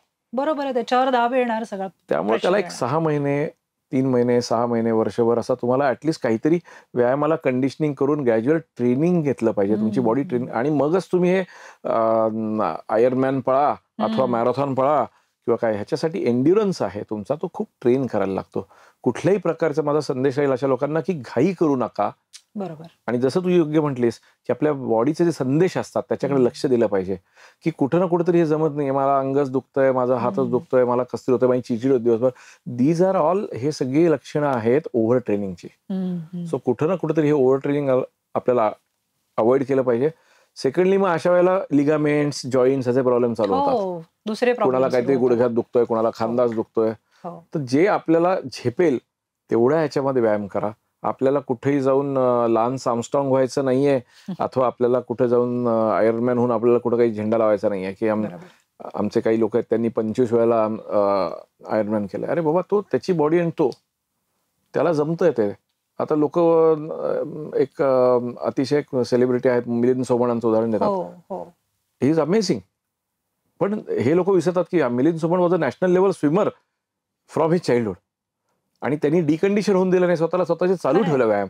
तुम्ही आज उठून, मी 47 वर्षी मी म्हटलं मला उठायचं, आज मला व्यायामाची सवय नाही, मला मिलिंद सोमण व्हायचंय, तर ते शक्य नाही. तुम्हाला तुमच्या शरीराला ती सवय असली शक्य पाहिजे आहे, पण त्याला वेळ लागेल. त्याला वेळ लागेल. बरोबर आहे. आणि अजूनही बऱ्याच वेळेला लोकांची अशी धारणा असते की माझी दिवसभर धावपळ होत असते, हे काम असेल ते काम असेल, तर शारीरिक हालचाल इतकी होते की मला वेगळा व्यायाम करायची काय गरज आहे, असं सुद्धा बरेच जण समजतात. खूप जण. म्हणजे माझं ऑफिस 4थ्या मजल्यावर आहे आणि मी रोज 10 वेळेला उतरलो होतो. पण एक ह्यांना मला सांगावं असं वाटतं की हे जो होतं सो कॉल्ड व्यायाम, त्याला आम्ही एक्झर्शनच्या खाली मोडतो, त्याला आम्ही एक्सरसाइज धरत नाही. एक्सरसाइज हा एक्सरसाइज म्हणूनच झाला पाहिजे. जस्ट बिकॉज मी दिवसभर करतो त्याचा अर्थ नाही. तो एक तुम्ही सकाळची वेळ द्या, संध्याकाळची वेळ द्या, आज कोणाच्या शिफ्ट असतील त्याप्रमाणे द्या, पण एक्सरसाइज हा एक्सरसाइज म्हणून, व्यायाम हा व्यायाम म्हणूनच झाला पाहिजे. साईड बाय साईड मी चाललो म्हणून माझं कमी झालं, हे झालं, नाही चालणार. ते चालत. विशेषतः गृहिणी, मी घरात खूप धावपळ करते, ह्याच्या मागे त्याच्या मागे, त्यामुळे मी अजून मला वेगळा व्यायाम करायची गरज नाही आणि मी कुठे वेळ काढू, असं होतं. गृहिणींचा तर विषय तो एक असतो. आणि दुसरा विषय असतो, आम्ही योगा करतो. सकाळी काहीतरी टीव्ही लावायचा, त्याच्या आम्ही योगा करतो, आमचा व्यायाम झाला, असं नाहीये. म्हणून म्हटलं ना, योगा हा पूर्ण व्यायाम नाहीये, योगाला जोड पाहिजे. योगा हा चांगला आहे, काही त्याच्याबद्दल वाद नाही काही, पण त्याच्याबरोबर त्याला कार्डिओ आणि स्ट्रेंथ ट्रेनिंग. अगदी तुम्हाला ह्याला नाही जायचं जिमला, तर ते थेरा बँड्स मिळतात, स्ट्रेच बँड्स. ते मी जसं मगाशी सांगितलं, तसं स्वतःच्या बॉडीचं वजन हे डंबेल सारखं वापरून त्याच्यात व्यायाम करून केले जातात. सो ते घ्या, ते तुम्ही कुठेही पिशवीत ठेवू शकता, कुठं बाहेर गेलं ते वापरू शकता. So that is your strength training. Yoga करा आणि चालायला जा. म्हणजे आमचे गुडघे दुखतात, परत चालल्यावर गुडघे दुखतात. मग अशांना सांगतो आम्ही, तुम्ही एक स्विमिंग पूल जवळपास असेल तो पकडा, कमरे एवढ्या पाण्यात जावा आणि चाला. बॉयन्सी इफेक्टमुळे पायावरचा प्रेशर कमी होतं, तुम्ही चालू शकता, उत्तम चालू शकता. तुमच्या गुडघ्यासाठी चांगला व्यायाम आहे, हृदयासाठी चांगला आहे. पण त्यासाठी आपल्याला आपलं शरीर उचलून पाण्यामध्ये न्यावं लागेल. तर हा तुम्ही जो काही व्यायाम सांगताय, तो साधारणपणे दिवसाला किंवा कसा असावा, फ्रिक्वेन्सी त्याची कशी असावी, किती वेळ आणि किती वेळा, हा जेवढा केला तरी तो किमान असू शकेल एक आदर्श स्थिती ठेवण्यासाठी? आमचं शास्त्र सांगतं की आता व्यायामाची इंटेन्सिटी आहे ती माइल्ड, मॉडरेट आणि सिव्हिअर मध्ये असते. तर तीव्रतेपेक्षा मध्यम तीव्रतेचा व्यायाम साधारणपणे 45 minute per day, 5 days a week, म्हणजे आठवड्यातील 5 दिवस मिनिमम 45 मिनिटं. आणि मध्यम तीव्रता म्हणजे काय की अगदी बागेत फिरल्यासारखं नाही, पण थोडं जरा घाम निघाला पाहिजे, थोडंसं दम लागला पाहिजे, अशा स्वरूपाचा व्यायाम हा आपण साधारणपणे 45 मिनिटं रोज असा एक 5 दिवस तरी मिनिमम करा. तुम्ही 7 दिवस केलात तरी चालेल. पण ह्या 5 दिवस सांगितलं की लोकांचे पहिले 2 दिवस सुट्टीचे चालू होतात आणि मग ते 5वा दिवस होता. मग त्यातल्या 2 दिवसांनंतर त्यांना बोर होतं आणि मग सोडून देतात व्यायाम करणं. किंवा असंही म्हणतात, आता मी उद्यापासून व्यायाम करणार आहे, आज मी खाऊन घेतो मला जे हवंय ते, उद्यापासून आणखीन परत मला त्याच्याबरोबर डाएटही सांभाळायला लागेल व्यायामाबरोबर. त्या मारवाड्याच्या दुकानात लिहिलेलं असतं ना, आज नगद कल उधार, तो प्रत्येक दिवशी तेच दाखवतात, नाही मी उद्यापासून चालू करतो व्यायाम. तर तो उद्या नाही, तो उद्या आजच आला पाहिजे. आणि ह्याच्यासाठी एक तुमचे जे सोशल सर्कल आहे, मित्र आहेत, मंडळी आहेत, ह्यांनी मिळून हे जर केलं तर हे खूप चांगलं राहतं. आणि दुसरी गोष्ट, you can keep on changing. रोज चालायलाच जाऊ नका ना. एक दिवस स्विमिंगला जा, एक दिवस सायकलिंगला जा, एक दिवस पळायला जा, एक दिवस काहीतरी वेगळं करा. असं जर तुम्ही व्यायामामध्ये विविधता ठेवली तर ते तर इंटरेस्टिंग पण तो होईल. इंटरेस्टिंग होतं. सोशल लोक असतील बरोबर तर बरोबर. सोशलायझेशन पण होतं. म्हणजे प्रत्येक वेळेला बरोबर बसून कॉफी अथवा दारू पिणे हे सोशलायझेशन नाहीये. तर तुम्ही व्यायामाचेही ग्रुप करून तुम्ही हिंडू शकता, काहीतरी तिथं जाऊन हसत खेळू शकता. भले तुम्ही बायका बायका जाऊन सासवांच्या तिकडे जाऊन उखाळा पाखळा काढा, मला काही म्हणणं नाही, पण व्यायाम करा. आता ह्याच्याबरोबर आपल्याला पाण्याचाही एक विषय बोलायचा आहे, तो म्हणजे व्यायाम करतानाही घाम येतो आणि घामावाटे शरीरातलं पाणी कमी होतं. तर पाण्याचं प्रमाण शरीरामध्ये संतुलित ठेवणं हे हृदयासाठी किती आवश्यक आहे? अतिशय आवश्यक आहे. जर तुमचं हृदय नॉर्मल असेल तर ऍटलिस्ट 2 ते 2.5 लिटर पाणी हे दिवसाला पिलं गेलं पाहिजे. आपण फार कमी पितो. दुसरी गोष्ट, ज्यावेळेला व्यायाम करता घाम येतो, आता इस्पेशली सायकलिंगला जातात लोक, 25 किलोमीटर 50 किलोमीटर पळतात, सायकल चालवतात, तिथं घामामधून तुमच्या शरीरातली काही क्षार वगैरे हे बाहेर टाकले जातात. सोडियम कमी होतो, पोटॅशियम कमी होतं. मग अशा वेळेला ते रिप्लेनिश करायला पाहिजेत. मग काही नाही, साधं तुम्ही व्यायाम करत असाल, पळत असाल, साधं आपलं लिंबू सरबत सारखं मीठ, साखर, पाणी, लिंबू हे टाकलं तर त्याच्यातनं बऱ्याच वेळेला लिंबामध्ये असतं टर्मरिक ऍसिड आणि मिठामध्ये असतं सोडियम क्लोराईड. सो सोडियम आणि ह्या सगळ्या गोष्टी रिप्लेनिश होतात त्याच्यामध्ये. आणि त्याच्यासाठी अगदी स्पेशल काही तुम्हाला ORS ची पण गरज नाही किंवा तुम्हाला ते स्पेशल काही एनर्जी ड्रिंक सो कॉल्ड असतात त्याचीही गरज नाही. हे energy drinks by the way are very very dangerous. अच्छा, ते न घेतलेलेच बरे. नाही, त्या जवळ पण जायचं. त्यात एक 5 ते 10 पट जास्त साखर आणि कॅफिन असतं. ते कॅफिन घेतलं की तुम्हाला असा एकदम रश येतो आणि तुम्ही व्यायाम करू शकता. मग ते it is kind of an addiction. पण मग जेव्हा आपण 2.5 लिटर पाणी म्हणतो तेव्हा हे पाणी स्वरूपामध्ये का आणखीन काही द्रव? लिक्विड्स. म्हणजे पाणी पण प्या, सरबत, दूध, ताक, या सगळ्या गोष्टी, अशा सगळ्या ह्याच्यामध्ये. कारण बऱ्याच जणांना असं वाटतं की 1-2 लिटरचा कॅन भरून ठेवतात तिथे आणि मग हे एवढं माझं संपलं पाहिजे बाबा दिवसभरामध्ये, त्यामुळे त्याच्याकडे लक्ष असतं. काही लोकांना आम्ही सांगतो तसं, की ज्यांना आम्हाला काही कारणास्तव हृदयाच्या काही कंडिशन प्रमाणे आम्हाला 2 लिटर पर्यंतच पाणी द्यायचं आहे, त्याच्या जास्त, अशा वेळेला आम्ही सांगतो 2 बाटल्या करा आणि तेवढ्याच प्यायच्या, त्याच्या पलीकडे जायचं नाही. किंवा 1.5 लिटरच्याच ठेवा, 1 लिटर, स्पेशली ज्यांना किडनीचे प्रॉब्लेम आहेत आणि आम्हाला स्ट्रिक्टली त्यांचं इनटेक हा कंट्रोल करायचा आहे, त्यावेळेला आम्ही सांगतो असं. पण ते प्रत्येकानेच असं केलं पाहिजे अशातला भाग नाही. 2-2.5 लिटर रफली लिक्विड्स इनटेक हा झालाच पाहिजे, कमी नाही. आता तुम्ही क्षारांविषयी पण उल्लेख केला, तर साधारणपणे हे शरीर सौष्ठव किंवा बॉडी बिल्डिंग करणारे लोक जे असतात, तरुणांमध्ये ही क्रेज असते, ते मसल फुगलेले दिसण्यासाठी, म्हणून सोडियम आणि पोटॅशियमचं काही प्रमाण असतं, काही संतुलन ठेवायला लागतं. त्याचा काही वेगळा इंटेक त्यांना घ्यायला लागतो का? किंवा समजा हे करताना काही इम्बॅलन्स झाला त्याचा, तर त्याचा हृदयावरती काही नाही होतं ना. आता जर जास्त सोडियम खाल्ला तर तो, ज्यांचा समजा कोणाचं हार्ट फंक्शन हे बॉर्डरलाईन आहे आणि त्यांनी एक्स्ट्रा सोडियम इंटेक घेतला किंवा ज्याचं पंपिंग कमी आहे, अशा लोकांनी जास्त सोडियम घेतला, किंवा ज्याला ब्लड प्रेशरचा त्रास आहे त्यांनी सोडियम एक्सेस घेतला, त्यांचं ब्लड प्रेशर वाढतं, हृदयावरती तणाव वाढतो. सो प्रत्येक गोष्टीचं एक लिमिट आहे आणि त्यात राहूनच करायचं आहे. आता हा जिमचा जो विषय काढला असणार आहे तो एक अत्यंत महत्वाचा विषय आहे. आजकाल जिम्समध्ये ना बऱ्याचशा गोष्टी बेकायदेशीर आणि हानिकारक अशा गोष्टी होतात, की जिथं एकतर न्यूट्रिशनल सप्लिमेंट्स विकणे हा मेजर धंदा झालेला आहे, की जिमवाल्यांच्या फी मधनं त्यांना नाही पैसे मिळत, पण ते ज्या पावडरी विकतात त्याच्यात त्यांना जास्त पैसा आहे. प्रोटीन पावडर, त्याच्यावर प्रत्येक ट्रेनर येऊन तुमच्या मागे ही पावडर खा, ही पावडर खा, ही पावडर खा. आणि बऱ्याचशा ह्याच्यात आता मध्ये काही ठिकाणी आपल्या FDAने त्याच्यावरती रेड्स पण केल्या होत्या. त्याच्यामध्ये अनाबॉलिक स्टेरॉइड्स घालतात, त्याच्यामध्ये विविध प्रकारचे ड्रग्ज आहेत. आता व्यायाम करण्यासाठी ड्रग्ज घेऊन व्यायाम करणारे लोक आहेत. माझ्या एका ओळखीचा डॉक्टर, त्याचे डोळे ऑलमोस्ट गेले, इंजेक्शन घेतले जाऊन ह्याच्यामध्ये. MD मेडिसिन माणूस, त्यांनी जाऊन इंजेक्शन घेतले का, तर तिथं पिअर प्रेशर असतं आजूबाजूला, मेरे साडी से तेरी साडी सफेद कैसी, ह्याचे एवढे मसल तर माझे मसल का, ते करता करता काहीतरी इंजेक्शन घेणे, हे असे प्रकार खूप वाढलेले आहेत. तर कृपा करून माझे आहे की ह्याच्या आहारी जाऊ नका. कमर्शियल ग्रेड न्यूट्रिशनल सप्लिमेंटचा फारसा उपयोग होत नाही. तुम्ही खायचं आहे, तुम्हाला तुमच्या आहारामध्ये तुम्ही प्रोटीन्स घ्या किंवा नॅचरल प्रोटीन्स घ्या. मी म्हणतो जे अंडे खातात त्यांनी व्हाईट ऑफ एग्स खा, ब्रोकोली खा, अंड तुमचे डाळी घ्या, सोयाबीन घ्या, टोफू घ्या. भरपूर आपल्याला प्रोटीन्स आहेत.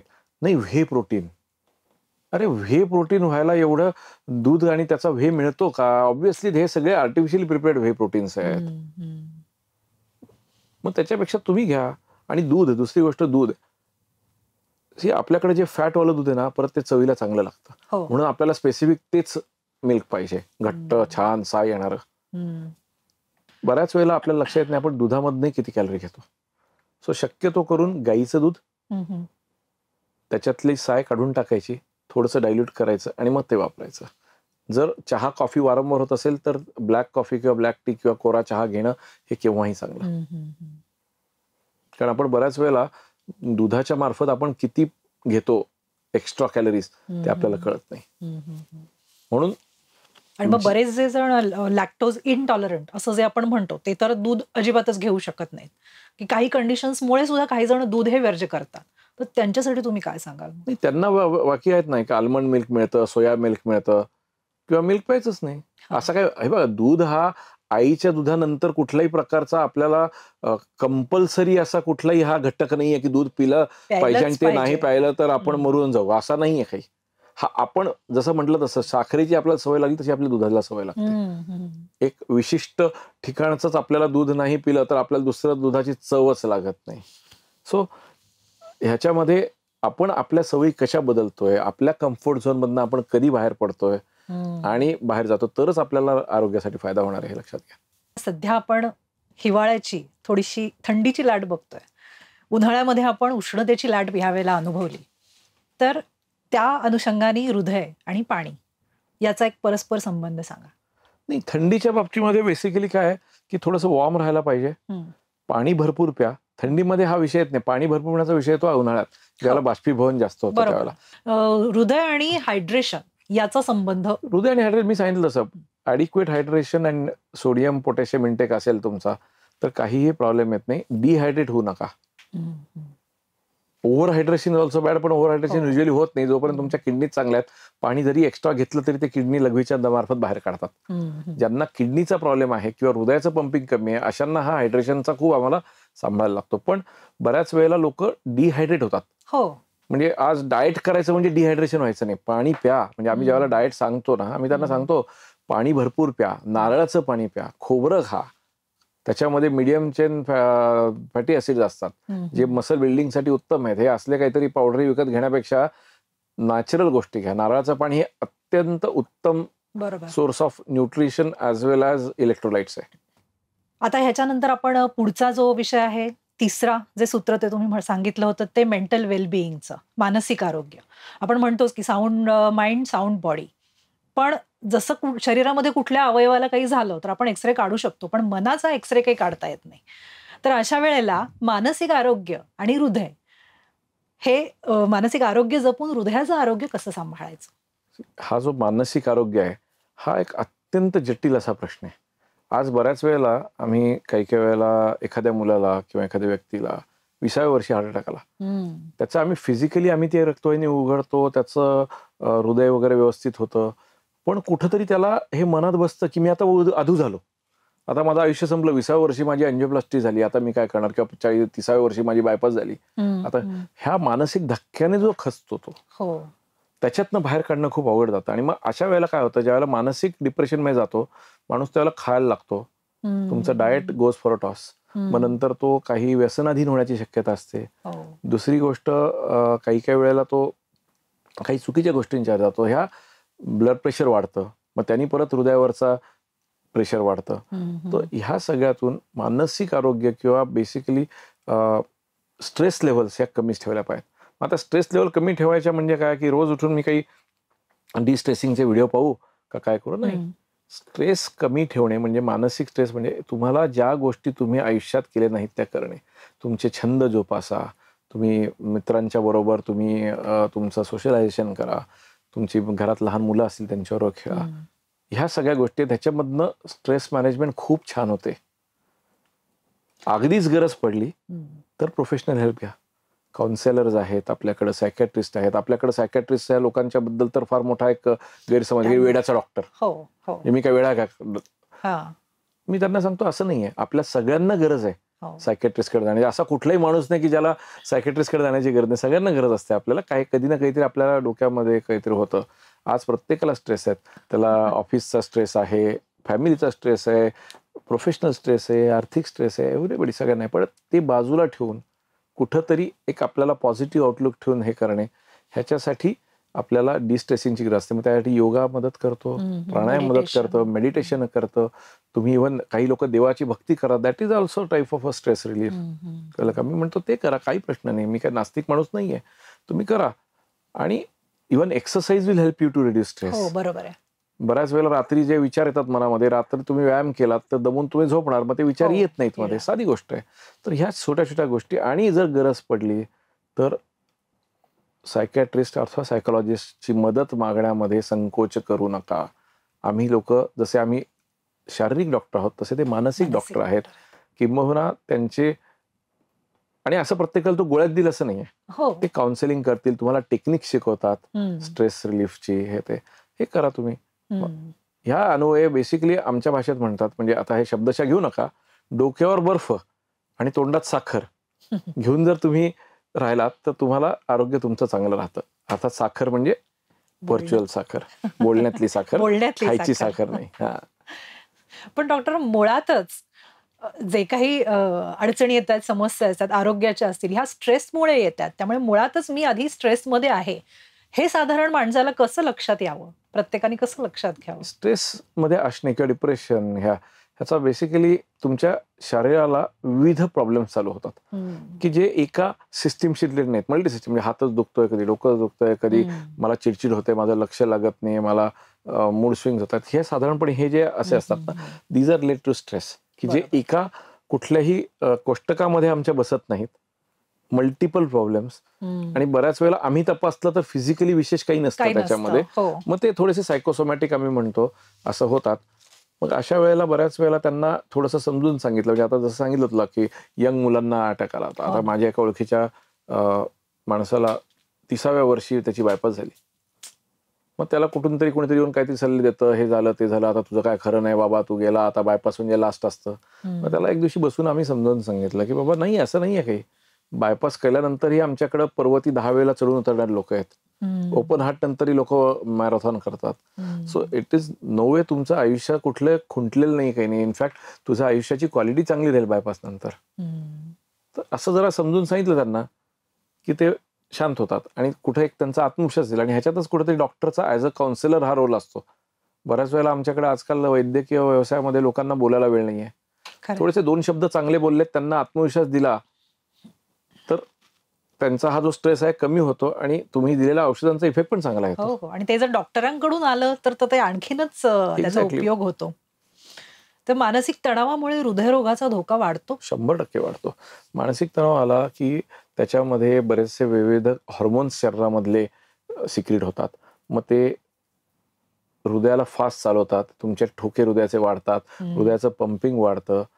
आणि जसं हे वाढलं की त्याची रक्ताची डिमांड वाढते. हृदयाची रक्ताची डिमांड वाढली आणि तुम्हाला जर पुरवठा नसेल छातीत दुखायला लागतं. So lot of thing. Blood pressure वाढतं तुमचं. स्ट्रेसमुळे इव्हन शुगर वाढते. कारण काय असतं, शरीरात ज्यावेळेला स्ट्रेस होतो तर body needs to fight stress. So body fight stress, तर त्याला एनर्जी पाहिजे. एनर्जी कुठून येते? शुगरमधून. मग बॉडीमधले कारखाने शुगर तयार होण्याचे चालू होतात आणि ते तुमची ब्लड शुगर लेवल वाढवतात. इन्शुलिनची मात्रा कमी होते, ग्लुकॅगॉन वाढतो, ॲड्रेनालिन, नॉरॲड्रेनालिन हे सगळे पंप होतात आणि त्यांनी ॲट द सेम टाइम शुगरही वाढते, हृदयाचे ठोके वाढतात. And this is good in physiological way. हे चांगलं असतं, पण ते अति नाही झालं पाहिजे. ते ज्या वेळेला खरंच जेन्युइनली स्ट्रेस आहे ना त्यावेळेला ते उपयोगात असतं. पण क्रॉनिक स्ट्रेस ज्यावेळेला होतो त्यावेळेला त्याचं पर्यावसाने पुढे जाऊन हृदयरोगामध्ये, ब्लड प्रेशरमध्ये, डायबिटीसमध्ये होऊ शकतं. बरोबर आहे डॉक्टर. आणि झोप पण ही महत्वाची आहे. जसं तुम्ही म्हणालात की एखाद्याला पण जेव्हा व्यायाम करून येतो तेव्हा एक शांत अशी झोप लागते आणि त्याच्यामुळे विचारही मनामध्ये येत नाहीत. तर बऱ्याच वेळेला आपल्याला जर झोप नीट येत नसेल, लागत नसेल, तर ती झोप सुधारता येते का? पहिली गोष्ट, झोप ही अत्यावश्यक आहे. 7 ते 8 तास मिनिमम चांगली झोप झाली पाहिजे. आता जर तुमच्या ड्युटीज वगैरे असतात, हे IT वाल्यांच्या असतात, त्याच्याप्रमाणे ज्यांची रात्री असतात त्यांनी दिवसा झोपावं, दिवसा असतात त्यांनी रात्री झोपावं. पण 7 ते 8 तास मिनिमम झोप झाली पाहिजे. म्हणून जे पूर्वी सांगायचे आपल्या तर 9 वाजता झोपा आणि 6ला उठा, हो. ऍटलिस्ट 9चा आपण 10 साडे 10. मग ह्याच्यात काही लोकांना लागत नाही झोप. मग अशा वेळेला जे शतपावली आहे की रात्री थोडासा व्यायाम करून या, थोडासा दमा, म्हणजे तुम्हाला झोप लागेल व्यवस्थित. जेवल्यानंतर एक शतपावली करून या किंवा काहीतरी हे करा, दमा. लगेच झोपू नका, थोडासा गॅप ठेवा, नाहीतर तो ऍसिड रिफ्लक्सचा त्रास होतो. बरोबर. आणि जेवणामध्ये हिरव्या पालेभाज्या किंवा ह्या सगळे प्रकार असतात त्याचे अंतर्भाव चांगला करा, जेणेकरून झोपेची क्वालिटी वाढते चांगली. क्वांटिटी झोपेची फार कोणी काही वाढवू शकत नाही unless you reduce your stress and other things. दुसरी महत्वाची गोष्ट, कुठल्याही प्रकारच्या झोपेच्या गोळ्यांच्या आहारी जाऊ नका. There is no bad medicine than a sleep medicine. म्हणजे आमचे जे ॲलोपॅथिक मेडिसिन्स आहेत जे आम्ही झोपेसाठी देतो वगैरे, डेफिनेटली त्याचे ॲडिक्शन फॉर्मिंग असतात ते, कारण त्याच्यानंतर तुम्हाला नॉर्मल झोपच येत नाही. मग ती गोळी घेतल्याशिवाय झोप येणारच लागते. म्हणून शक्यतो ते अवॉइड करा. जर तुमच्याकडे अशा ठिकाणी मी मात्र सांगेन की काही काही दुसऱ्या पॅथीज आहेत, आयुर्वेद आहे, होमिओपॅथी आहे, त्यांच्याकडे काही चांगलं जर ह्याच्यासाठी उत्तर असेल तर त्याची मदत घ्या. काही मेलाटोनिन सारखे हॉर्मोन्स असतात, त्याच्या काही गोळ्या मिळतात काही काही वेळेला. आपल्या जर डॉक्टरांनी जर योग्य सांगितलं ते घेण्याचा प्रयत्न करा तुम्ही. व्यायाम व्यवस्थित ठेवा, तुम्हाला शरीर शिणलं की छान झोप लागते. आणि दुसरी गोष्ट, डोक्यातले विचार कमी झाले तुमचे कुठल्याही कारणास्तव, जे आपला स्ट्रेस आहे तो स्ट्रेस कमी झाला की ऑटोमॅटिकली झोप येते. बरोबर आहे. तर ह्याच्या बरोबरच मेटाबॉलिझम म्हणजे पचनशक्ती, ती पण सुधारता येते का? आणि ती सुधारायची असेल तर ती कशी, की ज्याच्यामुळे हृदयाचं आरोग्य थोडंसं जपलं जातं? मेटाबॉलिझम म्हणजे बेसिकली मी जसं म्हटलं, व्यायाम तुम्ही रेग्युलर ठेवा, जे खाताय ते तुम्ही पचवा. दुसरी गोष्ट, जेवल्या जेवल्या लगेच झोपू नका. जेवणामध्ये जास्त स्पायसी, जास्त तिखट, कुठलेही एक्स्ट्रीम्स म्हणजे गोड, हे कमी करा. या गोष्टीचं पर्यवसन तुमच्या मेटाबॉलिझम मध्ये होतं. दुसरी महत्वाची सगळ्यात गोष्ट लोकांचं मेटाबॉलिझमवर मला आठवलं, थायरॉइड. माझं वजन जास्त आहे कारण मला थायरॉइड आहे, असे आपल्याकडे किंवा आमच्या फॅमिलीतच वजन जास्त आहे. तर दिस इज ओनली तुम्ही ब्लेम देताय. थायरॉइडमुळे माझं वजन वाढतं, त्याची ट्रीटमेंट दिली की तुम्ही व्यवस्थित झालं पाहिजे, पण तुम्ही खातच बसता. सो तुम्ही तुमची पाप ते थायरॉइडवर बिचारावर टाकू नका किंवा तुमच्या आई वडिलांवर टाकू नका. जेनेटिक आहे म्हणून, अनुवंशिकता आहे म्हणून, आमच्या घरामध्ये हार्ट अटॅकचे हे आहे म्हणून मी सगळं थोपवायचं त्यांच्याकडे काहीच करत असं नाही. शेवटी हे 90% तुमचं कर्म आहे. 10% आई वडिलांचं असेल हो, पण 90% तुमचं कर्म आहे, ते तुम्ही करायला पाहिजे. PCOS म्हणजे तरुण मुलींमध्ये ज्यांच्यात वजन जास्त असतं, नाही आम्हाला त्या पॉलिसिस्टिक ओव्हरियनचा प्रॉब्लेम आहे म्हणून आमचं वजन वाढलेलं आहे, आणि मग ते काही केल्या कमीच होत नाही.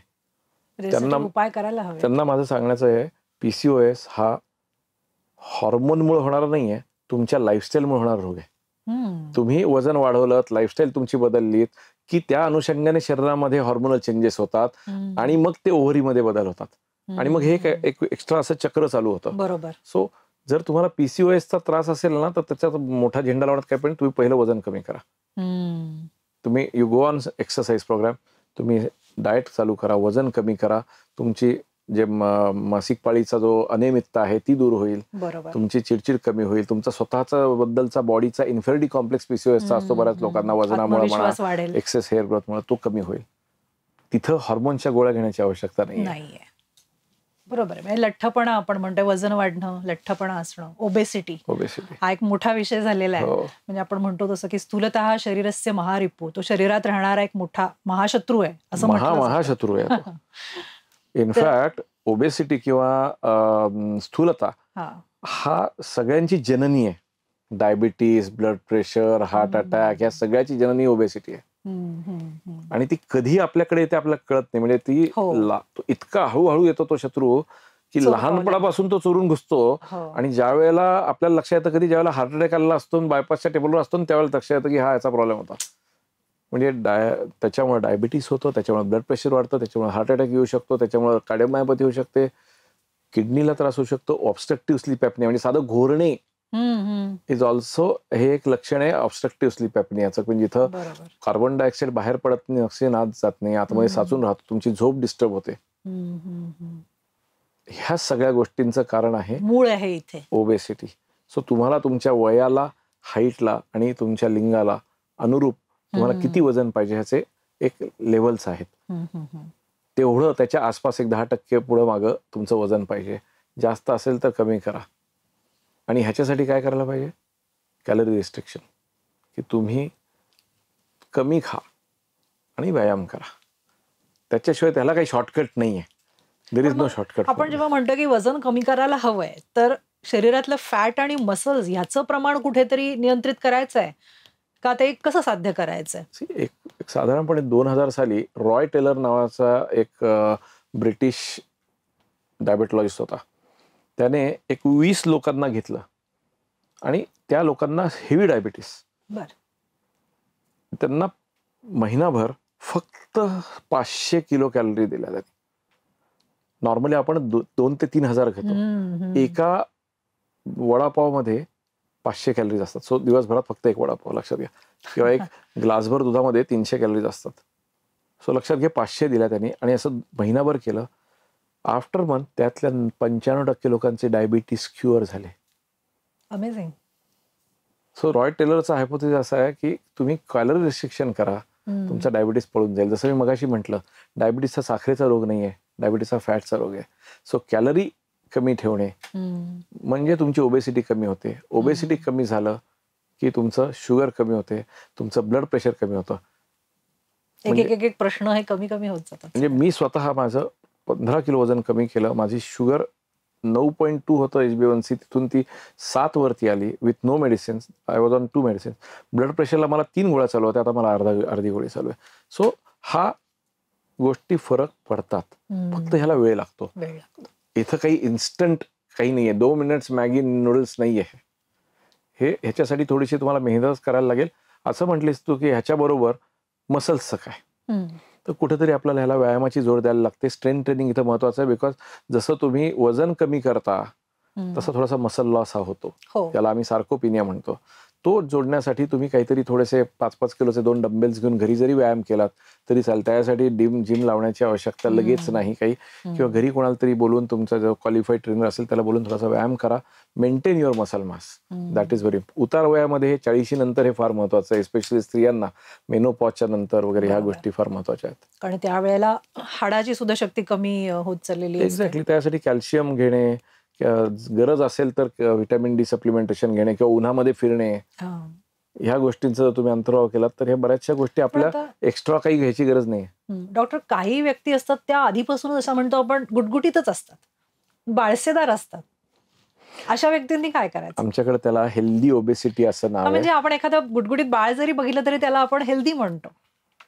सी बेसिकली ते तुमचा बॉडी मास इंडेक्स जो असतो, बॉडीचा स्ट्रक्चर आहे, तो त्या लिमिटमध्ये पाहिजे. भले गुटगुटीत असो न गुटगुटीत असो. सी गुटगुटीत आता सुरुवातीला तरुणपणी चांगलं वाटतं, नंतर त्याचं पर्यवसान हे डायबिटीस मध्ये होतं. एस्पेशली गुटगुटीतपणापेक्षा ना, what is important is belly fat. Belly fat म्हणजे स्टमकच्या आणि हिप्सच्या बाजूला जे फॅट असतं ना, ते सगळ्यात वाईट आहे. त्याच्यामुळं ते फॅट असतं, त्याच्यात काही द्रव्य बाहेर येतात, ती इन्शुलिनची धार कमी करतात शरीरातली. इन्शुलिनचं काम असतं शुगर कमी करणं. त्या इन्शुलिनची धार कमी झाली की शुगर वाढायला लागते. तुम्ही बेली फॅट कमी करा, तुम्ही तुमचं वजन कमी करा, ते जे हॉर्मोन्स येतात त्याच्यातनं ते कमी होतात, इन्शुलिनची धार पूर्ववत होते आणि तुमचं शुगर नॉर्मल होते. त्याला बाहेरनं इन्शुलिन देऊन उपयोग नाही. आमच्या ज्या गोळ्या असतात डायबिटीसच्या, ते काय करतात, जसं आपण चरकामध्ये ऊस घालतो असं घालतात, परत फोल्ड करून अजून असं करत करत पाचट होईस्तोवर त्याच्यातनं चिपाड होतं आणि त्याच्यातनं अक्षरशः रस बाहेर. तसा ह्या गोळ्या स्वादुपिंडातून पिळून पिळून इन्शुलिन बाहेर काढतात. पण हेच जर तुम्ही वजन कमी केलं, व्यायाम केला की इन्शुलिन सेन्सिटिव्हिटी वाढते आणि त्याच्यामुळं त्या स्वादुपिंडाला हेल्दी ठेवून आहे ते इन्शुलिन तुमचं परत धारदार होतं आणि तुमचा डायबिटीस बरा होतो. सो डायबिटीस बरा होण्यासाठी म्हणजे reversal and cure of diabetes, जर तुम्ही लवकर वेळेत जर ते पकडलं गेलं आणि तुम्ही लाईफस्टाईल चेंज केलात, कॅलरी रिस्ट्रिक्शन केलं, वजन कमी, व्यायाम केलात, तर डायबिटीस हा बरा होऊ शकतो. एकदा का तो इन्शुलिन देण्याच्या लेवलला आला तर त्याचं तुमच्या स्वादुपिंडाचा पाचट झालेला आहे, त्याचा काही उपयोग होणार नाहीये. तर तो कायमचा सोबती झाला तुमचा. ह्याच्यासाठी पौगंडावस्थेतल्या आणि तरुण मुलांना योग्य आहार आणि व्यायामाची सवय लावणं हे अत्यंत आवश्यक आहे. नुसतं युट्यूब बघायचं, फोनवर बसायचं आणि खायचं, वडापाव खा, बर्गर्स खा, पिझ्झा खा, ज्या गोष्टी ह्या पाश्चात्यांनी सोडून दिल्यात त्या आपण खरंय. आता ह्याच विषयाकडे येणार होते की लहान मुलांमध्ये ओबेसिटीचं प्रमाण जास्त दिसून येतंय, लठ्ठपणाचं. आणि मुलं हट्ट करतात, पालक त्यांचा हट्ट पुरवतात. चिप्स, कोल्ड ड्रिंक्स या सगळ्या गोष्टींची नंतर नंतर मग चटक लागत जाते. तर ह्याच्यानंतर जेव्हा ही मुलं तरुण होणार आहेत त्यावेळेला त्यांच्या हृदयाचं काय? तोपर्यंत किती दुष्परिणाम झालेले असतात. चाइल्डहुड ओबेसिटी हा इव्हन WHO ने सांगितलेला one of the most important problem आहे. आज अमेरिकेसारख्या प्रगत देशामध्ये त्यांचा सगळ्यात महत्वाचा हेल्थ प्रॉब्लेम इज ओबेसिटी. तुम्ही पाहिलं तर एक ऑन एन ॲव्हरेज अमेरिकन लोकांचे जर तुम्ही डिश पाहिल्यात तर आपण कल्पनाही करू शकत नाही एवढ्या अमाऊंट क्वांटिटी ते खातात. आपल्या मुलांना तेच झालंय. मी मगाशी म्हटलं तसं sugar is the new cocaine. आपण त्यांना ना हे सगळे गोड पदार्थ, कोल्ड्रिंक्स आणि ह्याच्यामधनं वाढवतो आणि त्याची त्यांना सवय होते, सवय लागते. मग ते पुढे जाऊन मग कोल्ड्रिंक पिणे, कोल्ड्रिंक नंतर ते एनर्जी ड्रिंक्स पिणे, रेड बुल, अजून हे ते त्याच्यात शुगर घेणे, मग पुढे जाऊन त्याच्या अजून काही काही गोष्टींमध्ये राहतो. आणि बाय दॅट टाइम 16, 17, 18 मध्ये त्यांची वजन 100 किलो 90 किलो अशी असतात त्या पोरांची. नाही खाऊ दे ना, कशाला, वाढतं वय. यांना वेळीच ते तुम्ही कॅलरिक रेस्ट्रिक्शन आणि व्यायाम, तुम्ही खाणं त्यांचं रेस्ट्रिक्ट करू नका, ठीक आहे, योग्य खायला लावा, पण ऍट द सेम टाइम खेळायला जा. पूर्वी काय व्हायचं, तुझ्या माझ्या वेळेला आपण खाली जाऊन खेळायचो, क्रिकेट खेळायचो, व्हॉलीबॉल खेळायचो मैदानी.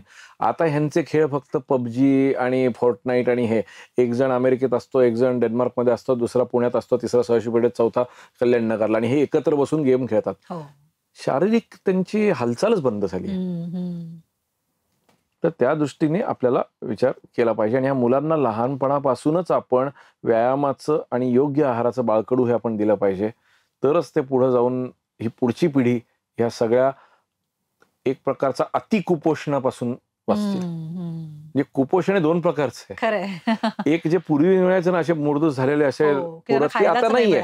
आता अतिपोषण हे एक नवीन कुपोषण आहे. हे खूप महत्वाचं सांगितलं तुम्ही. जसं तुम्ही म्हणालात तसं डायबेटीस, तर त्याच्याबरोबर उच्च रक्तदाब हा सुद्धा एक सायलेंट किलर समजला जातोय. तर असं म्हणतात की बीपीची गोळी एकदा जर ती लागली तर ती कायम आयुष्यभर घ्यावी लागते. ह्याच्यामध्ये काही गोष्टी करून, तुम्ही जसं म्हणाल तसं काही सुधार करून, व्यायामाने ही गोळी कमी करणं किंवा बंद करणं किंवा मॅनेज करणं हे शक्य आहे का? पहिली गोष्ट, ब्लड प्रेशर हा एक सायलेंट आजार आहे. It is a silent killer. Blood प्रेशरची कुठली लक्षणं दिसत नाहीत, आणि ज्यावेळेला दिसतात त्यावेळेला it is too late. Complication चालू झालेले असतात, गुंतागुंती चालू झालेल्या असतात. त्याच्यामुळे ब्लड प्रेशरवरती कंट्रोल ठेवणं हे अत्यावश्यक असतं. बऱ्याच वेळेला ब्लड प्रेशर कळतं कसं, की कुठेतरी काहीतरी रेग्युलर चेकअप असतो ऑफिसमध्ये, कुठेतरी काहीतरी डोळ्याचं ऑपरेशन आहे, पायाचं काहीतरी होत आहे, त्यासाठी जाऊन ब्लड ट्रान्सफ्युजनला चाललं होतं, त्यावेळेला बीपी घेतलं, आढळलं. ऑफिसमध्ये काहीतरी कॅम्प झाला, त्यात आढळलं. मग अशा वेळेला गोळी दिली जाते. गोळी दिल्यानंतर बऱ्याच वेळेला ह्याच्यात आमच्या काही डॉक्टरांचा पण दोष आहे. ते नॉर्मल बीपी आलं की ते गोळ्या बंद करायला सांगतात, किंवा बरेचसे लोकच आपलं डोकं वापरून डॉक्टरांवरती ब्लेम करून ते गोळ्या बंद करतात. मग बऱ्याच वेळेला महिना, 2 महिने, 4 महिने, 6 महिने काही होत नाही. आणि ज्या वेळेला होतं त्यावेळेला मग त्याचं पर्यवसान हे स्ट्रोक, ब्रेनमध्ये रक्तस्राव, हार्ट अटॅक, डोळे जाणे, किडनी फेल होणे ह्या सगळ्यात होऊ शकतं. त्याच्यामुळं जर आपल्याला आपल्या डॉक्टरने बीपीची गोळी दिली असेल तर ती रेग्युलर चालू ठेवायची. बीपी कंट्रोलमध्ये आल्यानंतरही ती चालू ठेवायची. ती हळूहळू तुमच्या डॉक्टरकडे तुम्ही फॉलोअपला गेलात तर ते टप्प्याटप्प्याने कमी करू शकतात. पण हे मी तुला प्रामाणिकपणे सांगेन की फार कमी वेळा पूर्णपणे बीपीची गोळी बंद होते. हा, तुम्ही 2-3 गोळ्यांवर असाल तर ती अर्ध्या गोळीवर 1 गोळी येऊ शकते, पण शक्यतो करून ती येत नाही, गोळी बंद होत नाही. मग त्याच्याबरोबर तुम्हाला जेवणातलं मीठ कमी करणे, बरोबर, हे महत्वाचं आहे. जेवणातलं कुठल्याही खारट पदार्थ, सोडियम वाले, म्हणजे फॉर एक्झाम्पल कुरड्या, पापड्या, लोणची, बेकरी प्रॉडक्ट्स, पाव, हे these are all rich in sodium. बरोबर. साधी गोष्ट आहे, आता आजकाल आपल्याकडे पण गव्हर्नमेंटने कंपल्सरी केलंय, न्यूट्रिशनल इन्ग्रेडियंट लिहितात. ते पाकिट असतं ना चिप्सचं, ते उलट करा आणि त्यातलं सोडियम बघा. सोडियम जर 150 पेक्षा जास्त असेल त्याला हातच लावायचा नाही. सो हे सोडियम आहे. वर्ण मीठ घेणे, लोणची, ह्या गोष्टी टाळायला हव्यात. ज्यांना स्पेशली बीपीचा त्रास आहे. सोडियम इंटेक, जसं तुम्ही एखादी वाटीमध्ये मीठ ठेवलं ते ओलं होतं थोड्या वेळाने, कारण ते वॉटर ऍब्सॉर्ब करतं, हायग्रोस्कोपिक म्हणतो आम्ही त्याला. Same thing it does in body. बॉडीमध्ये ते पाणी वाढवतं आणि ब्लड प्रेशर वाढवतं. सो मीठ कमी खाणे म्हणजे अळणी खाणं आहे का? नाही. तुमच्या जेवणात जेवढं नॉर्मल मीठ आहे तेवढं ठेवा, पण मीठयुक्त पदार्थ आणि एक्स्ट्रा मीठ नाही. वरून घेणं टाळा. म्हणजे जे बेकरी आपण वॉटर रिटेन्शन म्हणतो ते आतमध्ये होतं ऍब्सोल्युटली, मीठ खाल्ल्यामुळे. ऍब्सोल्युटली. आणि त्यांनी बीपी वाढतं, स्पेशली डायस्टोलिक बीपी वाढतं त्याने. आता बोलता बोलता तुम्ही चौथं सूत्र सांगितलंच आहे की औषधं नियमित घेणं फार महत्वाचं आहे. काही काही जण अशीच औषधं जरा बरं वाटतंय म्हटलं की डॉक्टरांच्या सल्ल्याशिवाय, वैद्यकीय सल्ल्याशिवाय ती बंद करून टाकतात. तर हेही खूप महत्वाचं आहे. हृदय आणि औषधं किंवा हृदयावरती झालेल्या कुठल्याही सर्जरीज आणि औषधं याचा संबंध थोडं स्पष्ट करून सांगा. आता स्टेंट नंतर किंवा अँजिओप्लास्टी नंतर तुम्हाला ज्या वेळेला औषधं दिली जातात त्यात ॲस्पिरिन आणि क्लोपिडोग्रेल किंवा ब्रिलियंट असे काही रक्त पातळ होण्याची औषध असतात. हा. ही कुठल्याही परिस्थितीत थांबवली गेली नाही पाहिजेत. डोळ्यात तेल घालून बऱ्याच वेळेला पहिल्या महिन्यामध्ये आणि पहिल्या वर्षभरामध्ये खूप पाळायला लागतं. 2 दिवसांसाठी जरी ती गोळी बंद झाली तरी हार्ट अटॅक येऊ शकतो. सो कुठल्याही कारणास्तव ती गोळी म्हणजे दाताकडे गेलेत थांबवली वगैरे नाही, तुमच्या डॉक्टरनी परवानगी दिली तरच ती थांबवायची, अन्यथा नाही. आपणहून तर नाहीच. तुम्ही बाहेर गावी जाणार असाल तर आजकाल पील ऑर्गनायझर मिळतात. सोमवार ते रविवार, सकाळ दुपार संध्याकाळ असे छोटे छोटे कप्पे असलेले ऑर्गनायझर मिळतात, त्यात घालून घेऊन जावा. आज सुदैवाने भारतातली आपली फार्मास्युटिकल इंडस्ट्री ही इतकी चांगली आहे की तुम्हाला कुठल्याही खेड्यामध्ये सुद्धा चांगली औषधं मिळतात. भले ती कंपनी नाही मिळणार, स्वस्तातली मिळेल, दुसरी मिळेल, पण मिळतात. आज अमेरिकेसारख्या पाश्चात्य देशांमध्ये सुद्धा इतक्या इझिली ही औषधं अवेलेबल नाही आहेत आणि इतक्या स्वस्तात अवेलेबल नाही आहेत. आज जेनेरिक औषधं, मी म्हणतो जर तुम्हाला परवडत नसेल तुम्ही जेनेरिक घ्या, माझं काही म्हणणं नाही त्याच्याबद्दल, पण औषधं घ्या. सो हे करू नका. मला आता लोकांना असं वाटतं की बऱ्याच वेळेला की ह्या सगळ्या गोष्टींमधून डॉक्टरांचा फायदा असतो गोळ्या घेण्यात. मी तुम्हाला लिहून दिलं, तुम्ही जाऊन कुठल्या तरी लांबच्या दुकानातनं घेतलं, मला काय फरक पडतो त्यांनी?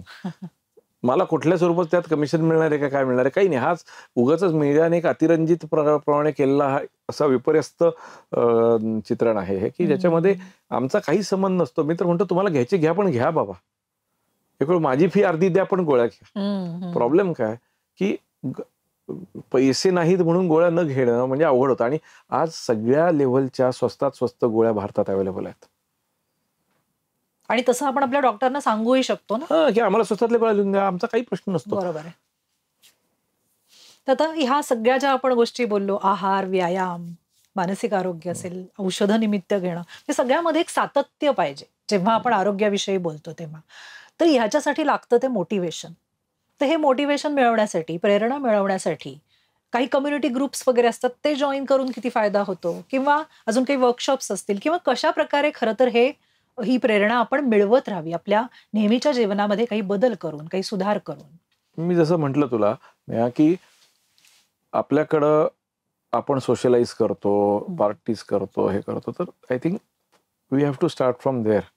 की कुठं ना कुठंतरी प्रत्येक वेळेला दारू किंवा कॉफी अशांचं सेवनासाठीच भेटायचं असं काही नाही आहे. For a change we can have a salad party. For a change we can have a healthy drinks kitty party. कळलं का? कुठंतरी आपण त्याच्यामध्ये वेगळे प्रकार करूयात. एखाद दिवशी सगळे मिळून आपण फिरायला जाऊ, चालायला जाऊ, जॉगिंगला जाऊ. अलग लक्षात. एखाद दिवशी स्विमिंगला जा एकत्र सगळेजण. मी म्हणतो you have to earn the breakfast, you have to earn the food. तुम्ही 500 कॅलरीजचा व्यायाम करा आणि मग 500 कॅलरीजचा वडापाव खा. अगदी बरोबर. काही प्रॉब्लेम नाही माझं म्हणणं. हे कुठं ना कुठेतरी हे सातत्य ठेवणं, मोटिवेशनसाठी एकत्र. There is nothing like peer pressure. मी जे म्हणतो ना, मेरी साडी उसकी साडी से सफेद कैसी. माझी मैत्रीण माझ्यापेक्षा 10 किलो बारीक झाली, छान दिसायला लागली, मला आता बारीक व्हायला पाहिजे. There is no kick like this. कळलं का? किंवा माझा मित्र फार स्मार्ट दिसतोय. अरे स्मार्ट दिसतो, पोट सपाट झालंय त्याचं शुगर कमी झाली, त्याचं बीपी कमी झालंय, मग का केलं? त्याच्यावरती जळण्यापेक्षा त्याला विचारा. अलग लक्षात. आणि ह्या गोष्टीला वेळ लागतो. हो, पेशन्स. कुठं ना कुठंतरी ह्या गोष्टी आपण आपल्या ग्रुपमध्ये, आपल्या सामाजिक आपलं जे सर्कल असतं त्याच्यामध्ये ह्या आपण इंट्रोड्यूस केल्या. आपल्या मुलांसाठी. आपलं तर गेलं आता, राहिल्या त्या आठवणी असा प्रकार आहे. पण आता जी आपली नवीन पिढी आहे त्यांना कुठंतरी आपण अशा हेल्दी स्वरूपाच्या की खेळा, जाऊन खाली खेळा, फुटबॉल खेळा, क्रिकेट खेळा. हे जे मोबाईल हा जो प्रकार आहे, अनफॉर्च्युनेटली आजकाल त्याच्यावर अभ्यास पण होतो, त्याच्यामुळे तो पूर्णपणे काढता येत नाही. तो एक जीवनाचा आता अविभाज्य भाग झालेला आहे शिक्षणाचा. एखाद्या मानसोपचार तज्ञांशी बोललीस तर ते तेच सांगतील, mobile, social media, sugar, these are the biggest addiction. Cigarette, तंबाखू, हुक्का, कोकेन, ड्रग्ज नाही. These are the most available things. ह्याला तरी विशेष तुम्हाला प्रयत्न करायला लागतात, जाऊन कुठं गांजा आणा, हे करा ते करा, पण इथं या अवेलेबल आहेत. खरंय. घरी साखर आहे, घरी पदार्थ आहेत, चमचमीत गोष्टी आहेत, घरी टीव्ही आहे. पहिली गोष्ट, तुमच्या हॉलमध्ये टीव्ही बंद करा. डायनिंग टेबलवर तर त्याहूनही नाही टीव्ही. थोडंसं लांबच्या खोलीत तुमचा टीव्ही ठेवा, की काहीतरी चालून जायला लागेल. टीव्हीवरती नियंत्रण आणा, की मी ही सिरियल बघणार नाही. रात्री झोपताना फोन न्यायचा नाही खोलीमध्ये. जेवताना टेबलावर कुणीही फोन वापरायचा नाही. हे छोटे छोटे नियम आहेत. हे नवीन पिढीसाठी फार अत्यावश्यक आहेत. बरोबर आहे. उठता बसता तो मोबाईलचा स्क्रीन पाहिला जातो. काहीच नाही तर वेळ पाहण्यासाठी सुद्धा तो स्क्रीन ओपन केला जातो. ते कारण असतात सगळी. हे ॲडिक्शन्स आहेत. आता हळूहळू आपणही त्याच्या अधीन आहोत, काही कारणास्तव किंवा काही अंशी. पण कुठं ना कुठंतरी ह्याचा खूप सिरियसली गंभीरतेने विचार करायची वेळ आली आहे. कारण आता सगळ्यात मोठा भारतातला प्रॉब्लेम कोविड नाही किंवा इन्फेक्शन डिसीज नाही आहे, तर सगळ्यात जास्त मॉर्टॅलिटी किंवा मृत्यू होण्याचं कारण आहे नॉन कम्युनिकेबल डिसीजेस. म्हणजे काय? डायबिटीस, स्थूलता, ब्लड प्रेशर आणि हार्ट अटॅक. आणि ह्याचं उत्तर हे औषधांमध्ये नाही. ह्याचं उत्तर आहे तुमची जीवनशैली बदलामध्ये आणि तुमचा स्ट्रेस मॅनेजमेंटमध्ये. ह्याच्यासाठी कुठल्याही प्रकारची औषधं लागत नाहीत, पण एक चांगली इच्छाशक्ती लागते. खरं. आणि तू म्हटलीस तसं थोडंसं कन्सिस्टन्सी लागते. अनफॉर्च्युनेटली कधी येते? ज्यावेळेला झटका बसतो, तेव्हा हृदयविकाराचा अटॅक येतो किंवा त्यावेळेला खूप उशीर झालेला असतो. पण त्यावेळेला ते लक्षात येतं की मी हे पूर्वी केलं असतं, आज माझी परिस्थिती झाली नसती. तर त्या अनुषंगाने पुढच्या स्टेज मागचा शहाणा समजून आपण ह्याचं आपल्या घरापासून आपण सुरुवात करूयात. मला वाटतं की बाबा कुठं ना कुठेतरी आज आपल्या घरामध्ये टीव्हीला आपण टायमिंग लावूयात, कुठेतरी फोन बंद करूयात, लिफ्ट घेणं बंद करूयात. आपण लेट्स वॉक. काही जिने चढा, जिने उतरा, नवऱ्याला पकडा, मुलाला पकडा, तिघांचं मिळून एक फिरायला जा. दरवेळेला गोव्यालाच जायला पाहिजे असं काही नाही. घरातल्या घरात जवळपास फिरायला जा, चालायला जा. संवाद होईल. जो आपला संवाद संपलाय कुटुंब व्यवस्थेतला, तो संवाद चालू होईल. कुठेतरी स्ट्रेस रिडक्शन होईल. मुलांचं पण ते जे काही आपल्याशी विसंवाद झाल्यामुळं काही ते लपून ठेवतात आपल्यापासून, काही गोष्टी करतात, तर त्यांना आपल्याविषयी विश्वास निर्माण होईल. आज माझ्या मुलाच्या शाळेमध्ये 10वीच्या वर्गामध्ये सगळ्यांच्या बॅगा चेक केल्या, तर त्याच्यातल्या 10 मुलांच्या बॅगेमध्ये व्हेप्स आणि सिगरेट्स होत्या. बापरे. अशी परिस्थिती आहे. आणि हे पोरं खातात काय? पिझ्झा पार्टीज यांची, बर्गर पार्टीज, वडापाव. हे कुठे ना कुठेतरी आपल्याला, जिथे कुठे सेलिब्रेशन, एन्जॉयमेंट म्हटली की फक्त ह्याच गोष्टी समोर दिसतात. आणि कुठेतरी ते आपल्या हातातले पण ग्लास बघतात ना. आपल्या हातातले ग्लास बघतात, आपल्या हातातले सिगरेट बघतात, त्यांना वाटतं हे कूल आहे, हे चालतंय. बरोबर. तो आपण ह्याची सवय लावूयात कुठेतरी, आणि थोडंसं आपण ना काळामध्ये काही पावलं मागे जाऊयात आरोग्याच्या दृष्टीने. खरं. Let's go back to 60s and 70s and 80s. Back to our roots. मी फार लांब नाही, पण ऍटलीस्ट 60s, 70s, 80s मध्ये जाऊयात, थोडंसं चालूयात. थोडं आज पुणे हे सायकलिंगचं शहर होतं, आता ते पुणे हे 2 व्हीलर्सचं शहर झालंय. आज पुण्यातली हिरवळ निघून गेली आहे, पण आज कुठं ना कुठेतरी आपण सगळे मिळून ह्या गोष्टीला आळा घालू शकतो. खरंच तुम्ही खूप छान सांगितलं. आता ह्याच्या पुढे मला वेगळं काही सांगण्याची गरज नाही. हाच खूप छान असा टेकअवे आहे आजच्या ह्या संवादातला. तर डॉक्टर, आज वेळ काढून तुम्ही इथे आलात आणि खूप छान माहिती दिलीत, मार्गदर्शन केलं, त्याबद्दल तुमचे खूप मनापासून आभार. हार्दिक आभार. थँक्यू. धन्यवाद. तुम्हाला अजूनही काही प्रश्न असतील, काही माहिती हवी असेल, तर तुम्ही डॉक्टरांचा सल्ला निश्चित घ्या. अलोहा लाईफस्टाईल रिव्हर्सल स्टुडिओची माहिती आणि संपर्क खाली डिस्क्रिप्शन बॉक्समध्ये दिलेला आहे. त्याचा जरूर लाभ घ्या. अपाय झाल्यानंतर उपाय करण्यापेक्षा आता जसं डॉक्टरांनी सांगितलं तसं जीवनशैलीमध्ये सुधार करून आणि त्यांनी सांगितलेल्या 4 सूत्रांचा जर आपण अवलंब केला आणि हृदयाची काळजी घेतली, तर पुढे येणाऱ्या गोष्टी, समस्या आपण नक्कीच टाळू शकतो, नाही का? तर शब्दयात्रीच्या पुढच्या भागामध्ये आपण पुन्हा भेटूच, नवीन व्यक्ती, नवीन विषय घेऊन. तोपर्यंत स्वस्थ राहा आणि स्वतःला जपा. आणि हो, जीवनातल्या प्रत्येक क्षणाचा आनंद घ्यायला विसरू नका. सर्वेपि सुखिनः सन्तु, सर्वे सन्तु निरामय. धन्यवाद.